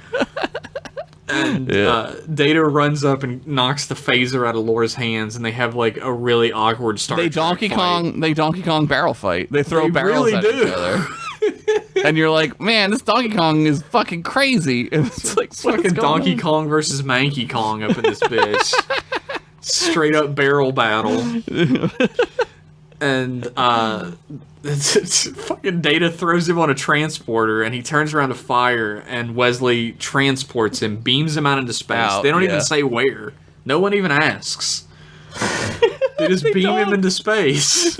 No one's like, where is he? Yeah, they're just like, he's not somebody else's problem now. Fuck it, I don't know. I beamed him someplace. He's outside. I don't know. Everybody rushes in with their phasers, but Lore's gone. and the crystalline entity just fucks off, I guess. Yeah, well, I guess Here's my it question. saves lore, right? Like, that's what it's supposed to do, or something. Well, here's my question. You can't beam through the shields.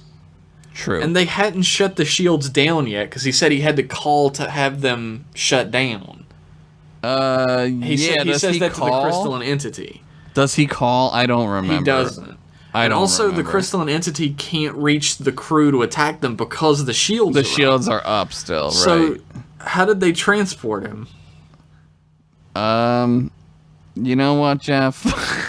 This is the kind of shit that, like, you stand up at the convention and ask fucking George Takei. Yeah, it's like Excuse me, Mr. Takei, in Star Trek TNG Season 1, Episode 13, Datalore, Laura was transported into space. However, the shields were still up, and you can't transport through shields, so what was that all about? It's the Simpsons when they're like, are we supposed to believe that he had some magical talking something? I forget what He it had is. a magical, two-toned bone because he played the xylophone on it. Oh, yeah, that's what it was. A magical xylophone that played the same note.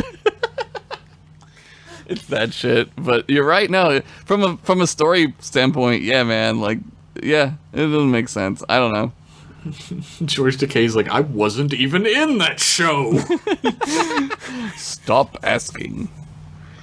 If you want to avoid the question, I guess that's fine.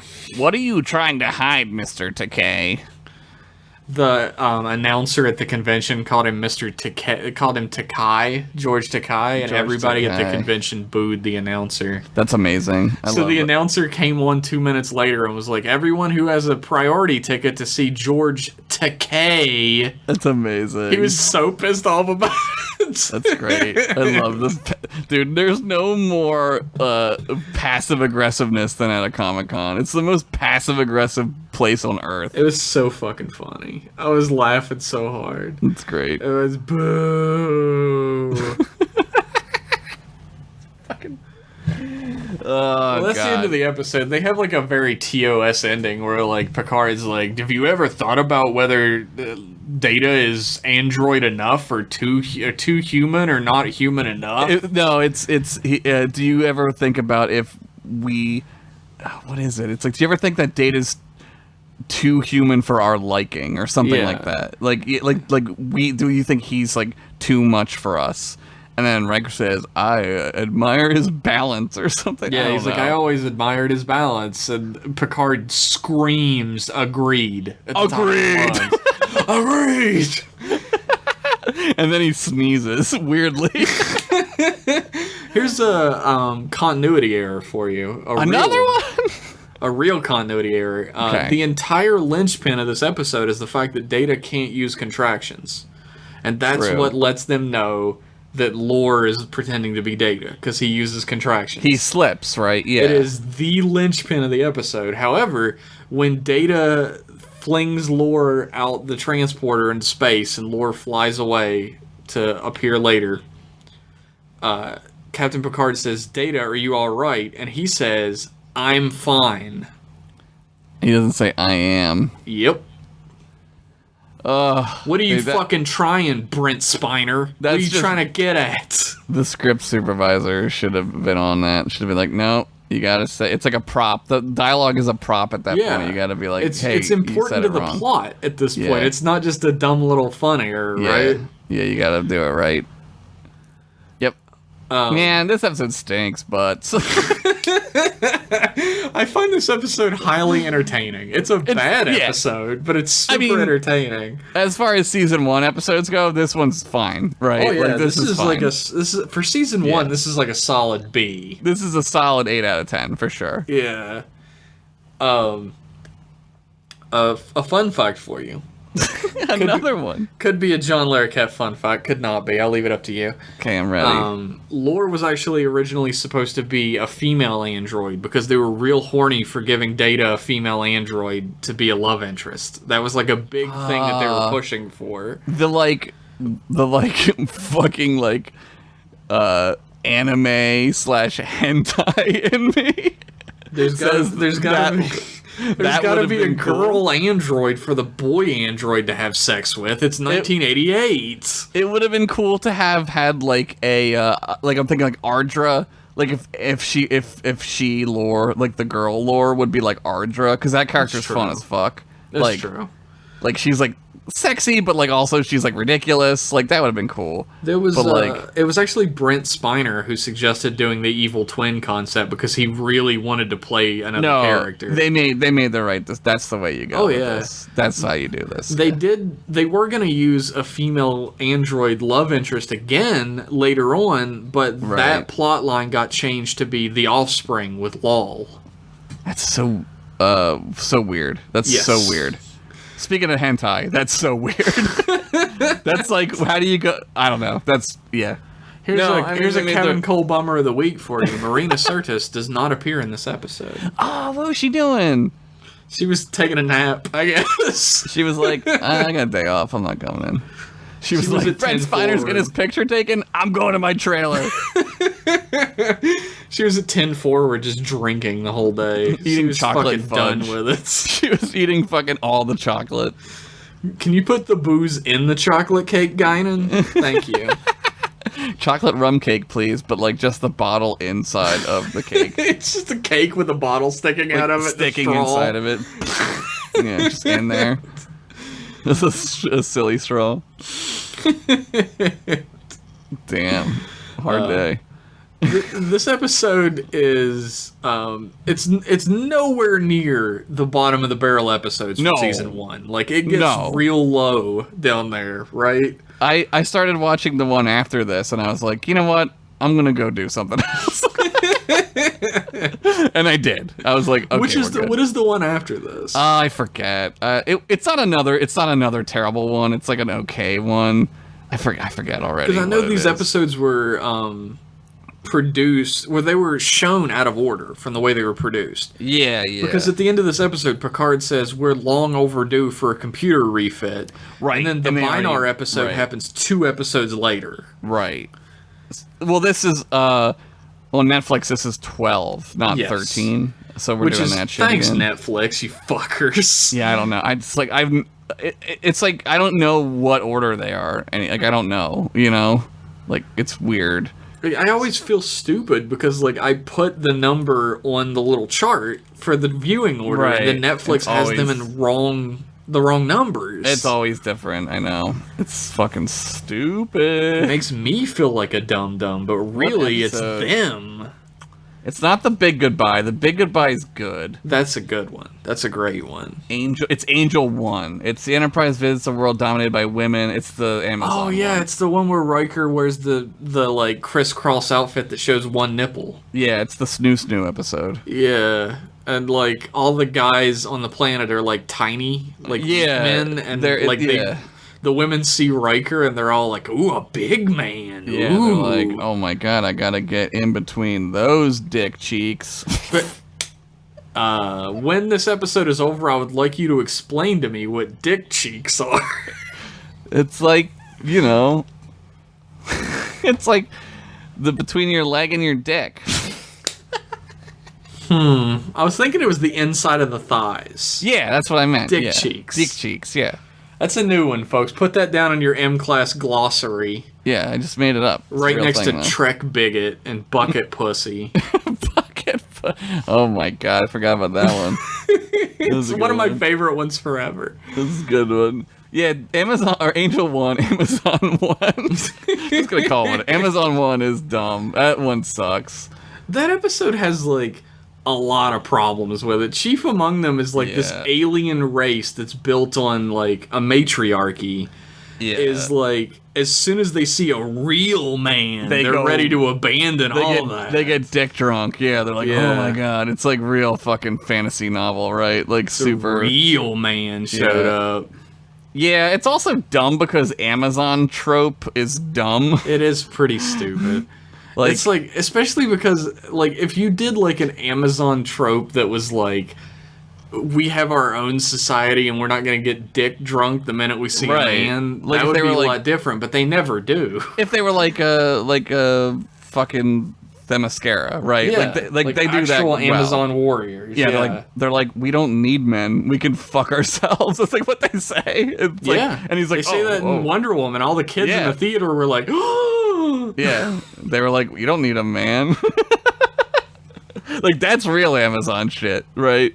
There's a really funny moment in that movie that like I don't know, it's so cheap, but I find it really funny when like he's like naked and she goes, "What's that?" Oh right. And he's like, "Oh, it's and she picks up like a statue and looks at it and goes, "What is this?" Yeah, it's like some sort of like artifact or something. Yeah, and he's like, "Oh."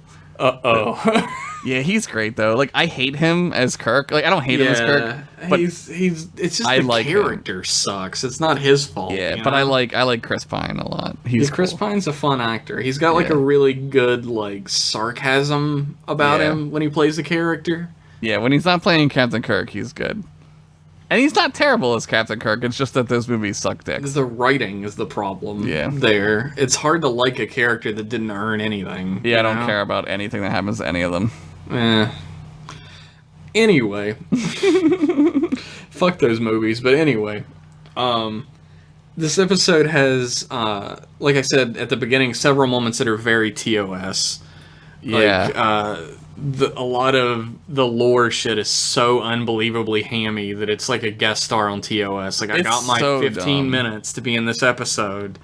I'm going to ham it up as hard as possible so I can get a job in the pictures. When I that's a good point. When I watch an episode for the show and it's one I haven't seen in a while. This one I have not seen in a long time since I skip a bunch in season 1. I just like skim through it. Whenever I think while I'm watching it, how am I going to remember this? That's a bad sign. Yeah, that's true. And there's a lot of moments in this when I was like, I'm not going to remember what this fucking part is. Because I don't. It's like boring. And like, it's crazy. But I did remember all the, like, the unraveling of the episode at the end when Datalore is just like, here's my plan. It's like, oh my god, this is so stupid. Yeah, they had a lot of time for that to come about more naturally, but they repeat scenes with Wesley and Datalore a lot. Like the same thing happens 3 times in this episode. Datalore does something wacky and Wesley's like, "Captain, that's not Data," and Captain Picard says, "Show some respect" or "Shut up." That happens like 3 times. Yeah, it's like at some point like you gotta, like later Picard would be like, "No, something's going on." Like he would know. Oh yeah. Like, this episode is, like, a D- overall, but, like, because it's season 1, it's, like, a B, or a B+ for season 1. Man, that's how shitty season 1 is. Yeah, season 1 has, like, maybe 4 or 5 legitimate good episodes. I'm looking at the list, and The Big Goodbye is pretty good. I love that episode. I don't know. The Stargazer one is okay. Ugh. I don't know. Like, maybe 2 or 3 good episodes. Like, I can't read them all, like, right now, but, like, I'm trying to, like... There's a Wesley episode that side of the... That one's done. We definitely can't be having that shit. Yeah. Participants... Nope. Skin of Evil? The Tark monster? Is that one good? Depending on how much you hate Tasha Yar, I guess. The episode itself sucks, but... I remember watching it when I was, like, little, when it was first on. I remember being like, what? I did accidentally say that the director or the writer or something did the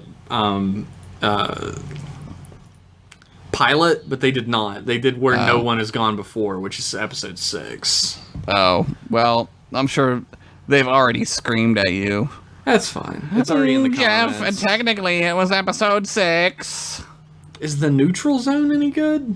It's good because the season's over. The Neutral Zone has Romulans in it, so that's pretty good.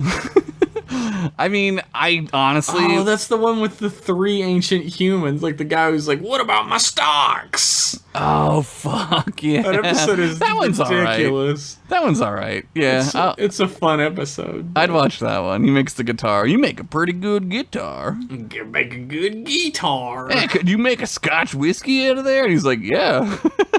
They're just like, sure. Why not? Datalore is like... at least it's memorable, but I guess it's only memorable because Lore is Later. in. He comes back later, and he's more important. Yeah, it's only memorable because he's like a recurring villain. So, but I mean, it's cool. Like, it's cool like that this episode like exists, I guess, because like you get date or Lore out of it. But like, whatever. You know, I think it's a good review of it. Whatever. Yeah, I mean, it's like the parallels to the TOS one we just watched are there. Like, obviously, they were like kind of like, let's go back to some hits and adjust them a bit. You know what I mean? Yeah, and I mean, like I said, there are two giant cliches when it comes to like the doppelganger trope, and it's evil twin brother, and you split into good half and bad half. And this is evil twin brother. You get a little bit more interesting with Thomas Riker in that he's not an evil brother or an evil half. Right, he's just a different one. He's just like a different version of Riker, and he's not even evil in his first appearance. He's just kind of a dick, I guess. He's not evil really at all, but he makes dumb decisions. It's true. He's kind of like the stupid brother. Right? Like, he's just dumb, and he does dumb shit. If you don't have a stupid brother, then you are the stupid brother. Well, I don't have one that I know of for sure. So, I'm all things. I wonder if the like transporter beam using its filters like filtered out the stupid decision making in Riker, and that's why he became like a commander and ended up with Troy at the end. Or maybe it's like a multiplicity where it's like the clones just get dumber as you make them. Because like Thomas Riker made all the stupid fucking decisions. Like he ditched Troy and ended up stranded on a fucking planet, and then he eventually joins the Maquis, the dumbest decisions you could ever make. He steals the Defiant, which is like Grand Theft Starship. Like, what the fuck happens to you if you do that? If your name is not Captain Kirk, bad shit happens to you when you steal a ship. Yeah, like, stealing a starship is like if you and I stole a nuclear weapon. Yeah, they'd be like, different level. They'd be like, yeah, you have to, like, die, probably, for this. Like, this is crazy. You're going to Aurora Penthe for this shit. You're going away, dude.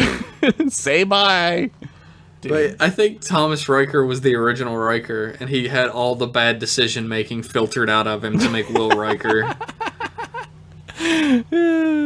Well, that's nice. Will Riker is like, well, we're gonna, like, I'm gonna stay on the Enterprise because it's where I belong. And Thomas Riker was like, I'm leaving this bitch. I'm moving up in the world. I'm gonna go find my way. Like, yeah, like an idiot. Like, he's a dumbass. He's like a complete fucking moron. He's like that guy you know that, like, is doing a different thing every other month. And you're like, all right, man, that's cool. But, like, then you come back and he's like, I'm big into microbreweries now. And you're like, cool, man. And the next month you go back and he's like, I'm gonna be a pilot. Dude, I was so... I don't know why, but my brain was like so dead fucking sure that you were gonna say, yeah, I'm big into micro machines now. I mean, I still am, so I never got out of it. I'm not even fucking joking. I love micro machines. You go up to your friend and he's like, I'm big into micro machines now, and then you come back a month later and he's like, no, I'm into Polly Pocket. And you're like, not as cool, but all right. Like, wasn't the Mighty Max toy line like the Polly Pocket for boys? It was boy Polly Pocket, yeah. They had a Teenage Mutant Ninja Turtles version of that I really wanted. It was like a big shell, and it opened up, and it was their sewer set. Yeah, and I always wanted that, and I always wanted the shell walkie-talkies. Were cool. Oh, fuck yeah, I always wanted those. They made Star Wars mini scenes. They weren't like Polly Pockets where you unfolded them. Well, the Death Star one was. But, like, they were, like, little... I still have them. They're, like, little miniature Hoth, Endor. They had a Death Star one that opened up. Do you know they made a Polly Pocket type thing with a phaser? I saw it at the convention. Like, it opens up and it's like a shuttle set. That's awesome. It was really cool. And it had a little red shirt, like a little, like, command figure. Because it was TNG. It was a little command figure that I could not place who the fuck it was supposed to be. Because it was Data, Geordi, and some fucking guy. It didn't look like anybody. Was it Argyle? It was probably Argyle. Did Argyle move divisions? Is he command now? I told you once before that I entered into a Lay's potato chip contest for the Phantom Menace when that was out there. I'm gonna pretend I remember this. I told this to you ages ago. Is the thing? Okay, I don't remember. And I went to the convention over the weekend, and I found the fucking Queen Amidala phone, the shell phone. You could have bought it. That I won. You didn't even. You could have just waited 20 years. You could have bought it. And like, I was so psyched to see it, and the guy behind the counter was like, "Oh, are you interested in that?" And I went, "No." Why? You played it cool? No, I didn't want it. It's a piece of junk. It didn't even work when I won it from the Lay's contest. I mean, it's worthless now too. Like, what are you gonna use it? Like, it's a phone that plugs into a wall. What the fuck is that? It's a landline. It's not gonna work. The fuck am I gonna do with that? The thing is, I was like, fucking, because no one knew what I was talking about. Like, my friends didn't know what I was talking about. I believe you. And I saw it, and I ran up, and I was like, fucking, this is it! This is the thing I won from the blah, blah, blah, blah, blah. Yeah. And everybody was like, oh, yeah, cool, whatever. But the guy behind the counter saw me lose my shit over it. So he was like, fucking, really I got a stool pigeon. $40 for a phone. Time to gull this idiot. Yeah, it's investment. You big into phones that don't work anymore? So he saw me lose my shit, and he saunters up and goes, "Oh, you interested in that?" And I'm like, "Yeah, but no." Nah. Yeah. Yeah, man. You're like I've never seen a man's heart break so hard. You should have been. I would have been like, "No, I won it." I'd have been like, "I won that phone." In the contest. I got it for free in a contest. That's what I would have said. I'd be like, yeah, I already have one. I won it. All I could wonder is like, is this mine? Is this the one I won? Dude, it fucking could be. You're not too far away from where you used to live and shit. No, there's no way that a bunch of people had these. Right? How many did they make? Right, like 100, 200. Who knows? I had that on my shelf the whole time I grew up at my house. Like ever since Phantom Menace, it was there. And then when I moved to go to college, I just threw it away. Oh man, that's sad. I was like, why will I need this? Why did I keep this? It never worked. You knew that nobody would ever need it at some point. 10 years later, people were already like, nobody needs this. What is that? That convention had a lot of cool shit at it. Like there's another Steel City Comic Con. Like it happens twice a year. It's biannual. Or 3 times a year, actually. Triannual. So there's one in December in my Pittsburgh. God. I suggest people go to it because I'm going to be there. Well, it's like 2 feet away from your house. It's true. It is. Maybe 2 feet I'll away go, from my house. Jeff, if I can sleep on your floor. You can. I mean, I've got like an air mattress somewhere. I think. I'm big into floors. Well, I've got several. Floors? Yeah. That's good. It's good to have a few of those. You're always welcome at my house, Josh. You know that. What if I just showed up? It's me. I'd be like, who? And then I'd slam the door in your face. Yeah, hey, whatever, Josh. You'd be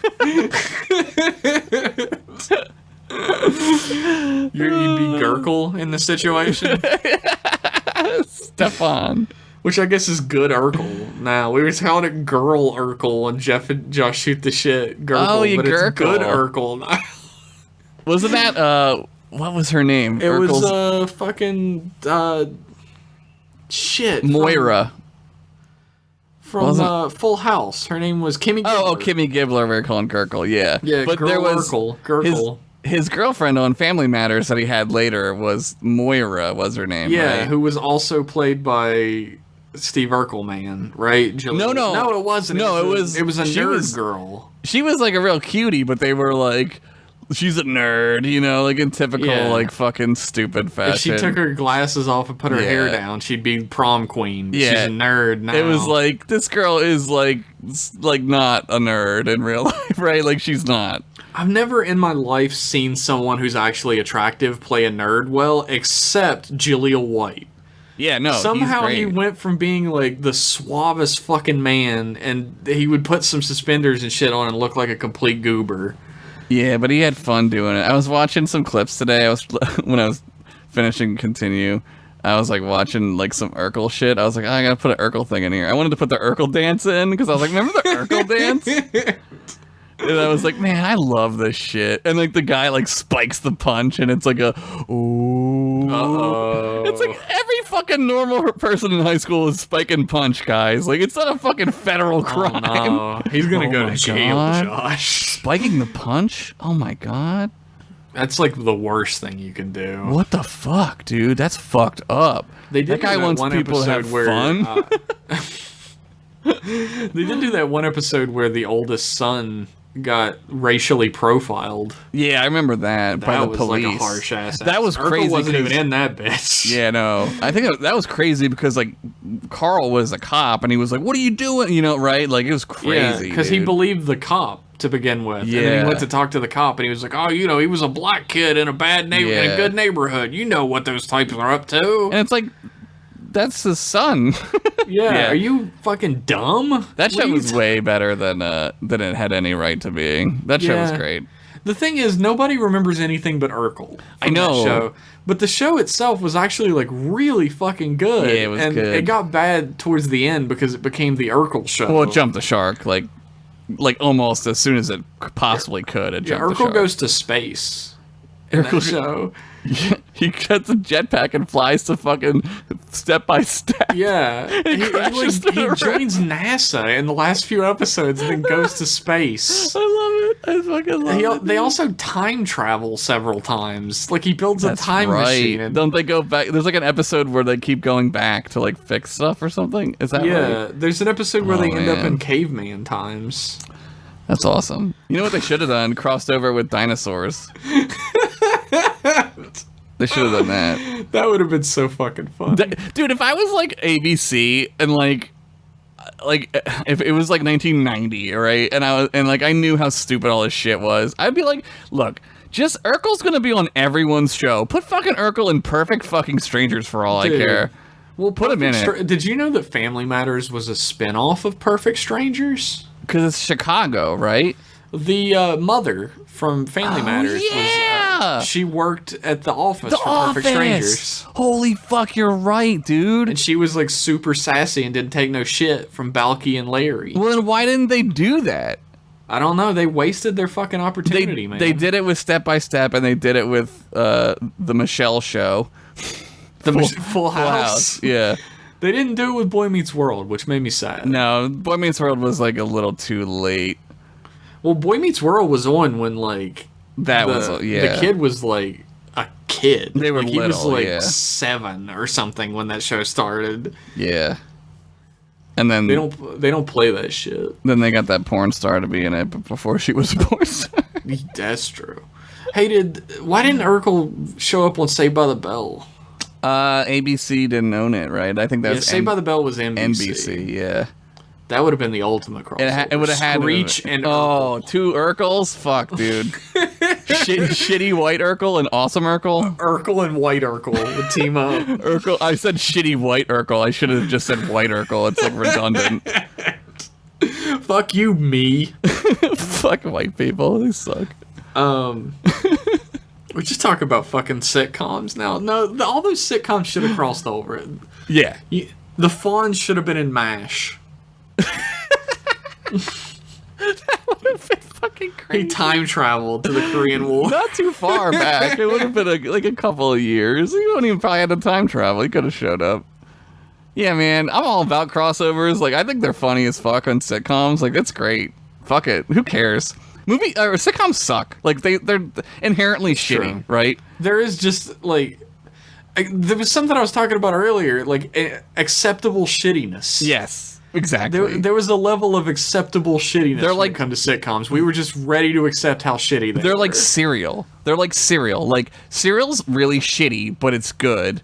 And also, there's like a certain amount of time you have to enjoy it. And after that, it sucks really bad. And that's a sitcom. Like, I don't know. I love cereal, so I don't know. but like, you're not gonna eat like cereal that's been sitting out for like an hour. That's true. Cereal does have its time limit. You need to like get in there when whatever. I like a more soggy cereal, but I don't like a super soggy cereal. Oh yeah, You know yeah, what I I mean? agree. I don't like the cereal where it's still dry on top. Yeah, I'm not trying to eat no fucking dust. No, it's.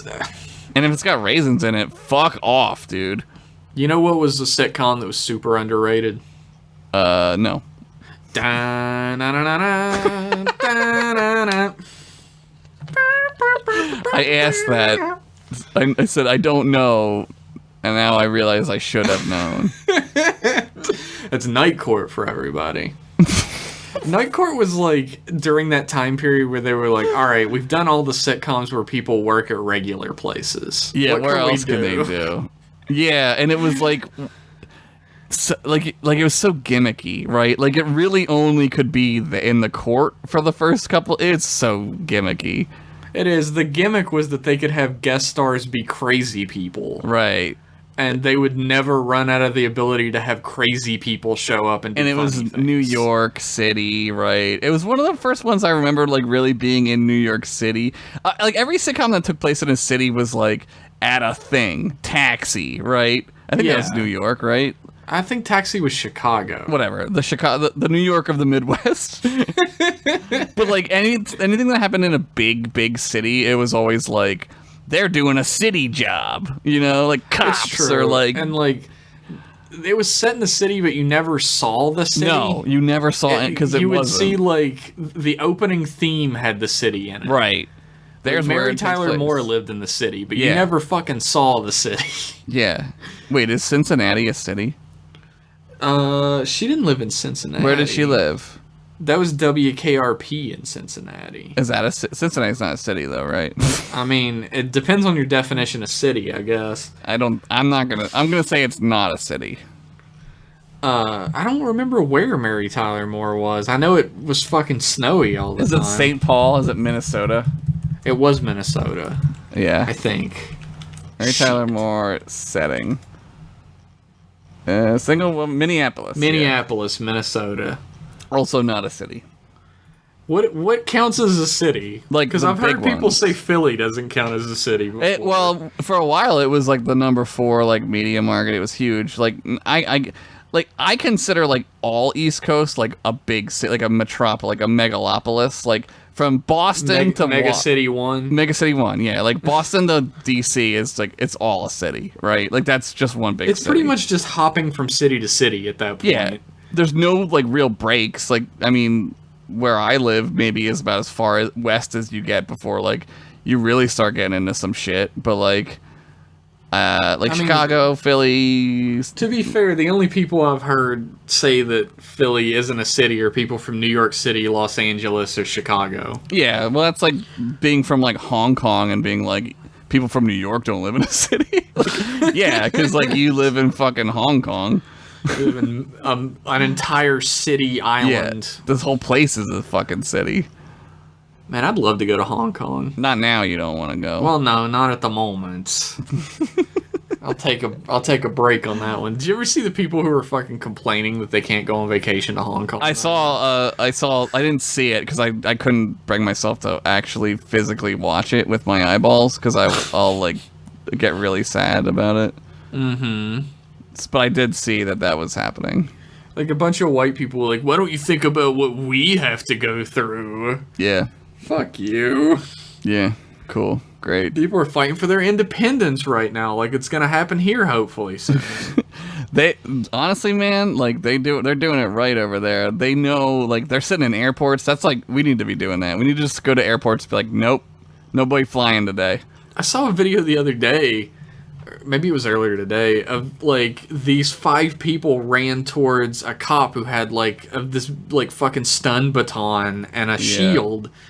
And they grabbed his arms and took his fucking armaments and just threw him on the ground and ran away. That's amazing. I was like, Jesus fuck. That's so amazing. efficient. They're Naruto running at the cop. That's fucking shit. All right, we got off topic. Oh, right. We're still recording. We're still recording. Oh, I forgot for a minute too. Don't worry. I saw the little icon for Audacity in the bottom, and I was like, "Oh yeah, wait." They're gonna be like, Datalore is 2.5 hours long. Jesus. It is actually gonna be 2 hours long. Yeah. You know what? We'll call it here. The vote, I guess, the score at the end of Datalore is a B- for season 1 and a D- at best for the rest of the show. Thanks to the curve. Thanks to because everyone did shitty in season 1, it's a little higher. The class of season 1 was full of dunces, so the curve was pretty strong. Bunch of ding dongs over there. I think that's all for this episode. That's all we're going to be able to talk about. So, right out the gate, I'd like to thank everybody for tuning in to this episode of M-Class Podcast and for supporting us. Yeah. And if you'd like to support us more, you can head on over to patreon.com/mclasspodcast, where for as low as $1 a month, you can get access to wallpapers, free Discord for $1. So it's not free. You get access to podcasts, tons of podcasts. I think there's 100 bits altogether of patron-only audio at this point, which is nuts. That's crazy. 100 gigabits or megabits? 100 items that you can listen to. I thought you were talking in like computer jargon. Now, I don't know about any computers. I have somebody else running this thing for me right now while I talk. Jeez. It's a I got whole somebody else thing. on the pedals. There are different levels on our Patreon that you can get even more content that we're going to be working on real soon. So sign up if you want to support us. You want more of the show. We've been at this for 3 years now. Josh hates it when I say that. I don't know what you just said. I zoned it out. I haven't been listening to what We've you were been saying. 3 years, Josh. We've been working on it for 3 years. Of what? This podcast. What podcast? Oh my god. Oh my god. Josh has been sniffing paint. He didn't remember. Yeah, I love paint. It smells so good. It's like a marker in my nose. And if you don't want to be a patron, then fuck you, for one. But for two, Yeah. we just appreciate you listening to the program. And you can become a part of the program by becoming a fucking patron. Yeah. But you can also send us an email at mclassemail@gmail.com. Be a part of our other show, M-Class Email, which is back and stronger than ever. We got a shit ton of emails. Oh my god. Fucking Forgot about that, didn't we? Finally. You can support us by following us on Twitter. That's at mclasspodcast. A sizable chunk, the far bigger size of our podcast, does not follow us on Twitter. What According the fuck? According to our analytics, we have about 1,500 listeners, and we have about 500 and some followers on Twitter. So what the fuck you people do? Get the shit on Twitter. Oh, I'm scared of Twitter. That's where the Russian bots live. The Russian bots live in your fucking blood now. Get a Twitter. Yeah, he's right. What the fuck? Do they really? Oh shit, Jeff, is this real? Oh my god, I'm so scared. So, follow us on Twitter, send an email in, become a patron, show us that you love what we do, and we might continue doing it for 3 more years. Get on the Discord, and I get on there every now and then, and I just go ham. I talk about all kinds of shit. If you want to know the innermost workings of Josh's soul, then you better get in that Discord. You better become at least a $1 patron a month. If every one of our listeners became a $1 patron, I could afford to eat real food that doesn't come out of a bag. It'd be so good. Technically, a lot of foods come out of a bag. I mean, it's dehydrated. I gotta rehydrate it. Like a ramen. Like a ramen. Like a ramen or It's like too a hot. powdered toast. It's too hot for ramen. I can't wait till it's cold and I can eat fucking ramen again. Oh, man. I do love eating ramen. That shows how poor we are. We love eating ramen. Well, we make it good, though. We don't fuck That's around true. with ramen. We do some shit. You and I That's go true. the extra. I cook chicken and shit. It's great. It's you gotta delicious. put a nice meat in there, maybe an egg. I do definitely do an egg always. Here's a little secret: if your ramen doesn't have enough chicken taste for you, I've found that Maruchan starts to have a little bit of a floury taste lately, Yeah, you said And- I haven't had it, but yeah. and Top Ramen has it doesn't have a real strong chicken flavor. Yeah. So get chicken bouillon cubes, put it in the cube water. in. Thicken Put it it in up the water a bit. when it starts boiling, Yeah. and it'll give you all the chicken flavor you ever want, baby. You put some actual chicken in there with it. Oh my god. It's good shit. Now I want this, but it's so hot. because you want ramen recipes? Become a patron. Yeah. We'll put them up. I write down ramen recipes on the Discord, and the secret to time travel is also up there. It's true. It's a pinned message on the Discord, so you better go get it. Before I take The it Discord has its own culture. It's got its own down. Yeah. it's like a a forum from the old days because people use it constantly. Yeah, and they're always chatting about on it. everything. Dude, it's like if you let an AI do its own thing for a while. That's like what our Discord is. Just AI like talking to itself. It's crazy. To the point where like we show up and like in other people's Discords, like if you go to fucking I don't know like some famous person's Discord and like or any internet person's Discord and they come in, people lose their shit. Like oh, it's fucking Markiplier. I don't know. Yeah, I don't know who's famous anymore. That's a good one. And we show up and they're like, yeah, whatever. They're like, who's this idiot? we're trying to have a conversation about they like dogs. argue with me. They'll be like, no. It's like a fact about me. They're like, no. you don't like that, Josh. It's like, off. All right, I guess you're right. it's fun. It's a very fun place. And it's nice that like we're mostly just part of the community. It's not like an altar to us or anything. So if you're not big on like internet hero worship, like I know I do, then this is the perfect Discord for you, since they don't give a fuck about us. Look, just be a fucking patron already, you know? Yeah, what are you waiting for? Yeah. Don't be a watron, be a patron. Don't be a Burk, be a Gurk. Gurk it Become up. a patron today. Cha-ching, cha-ching. I can hear it ringing in the distance. Oh, they're coming. And also, you could become like a sponsor of the podcast if you want. Just email us at mclassemail@gmail.com. We can work that out. Yeah, let's get more sponsors. Let's get more money. We'll read it like real pro. Jeff's real good at it. I can pull it together. I can do it. I can get my shit together for 5 minutes. Yeah, I've done it. I've done stuff like that before. Josh is real good. You guys just don't get it. I'm just playing idiot on everything I do. In real life too. It's easier than being smart. People, if you're smart, people hate you.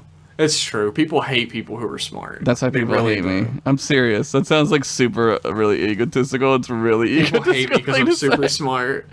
But like, nah. Josh Henderson, super genius. Goodbye. I'm going to blow up the world now.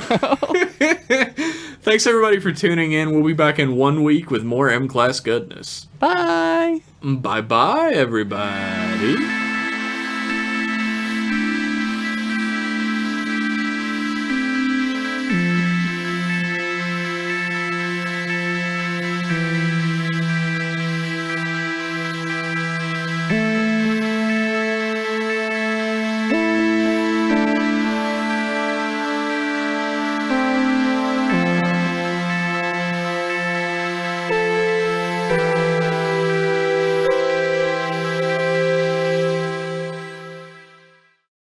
I'm mentally ill.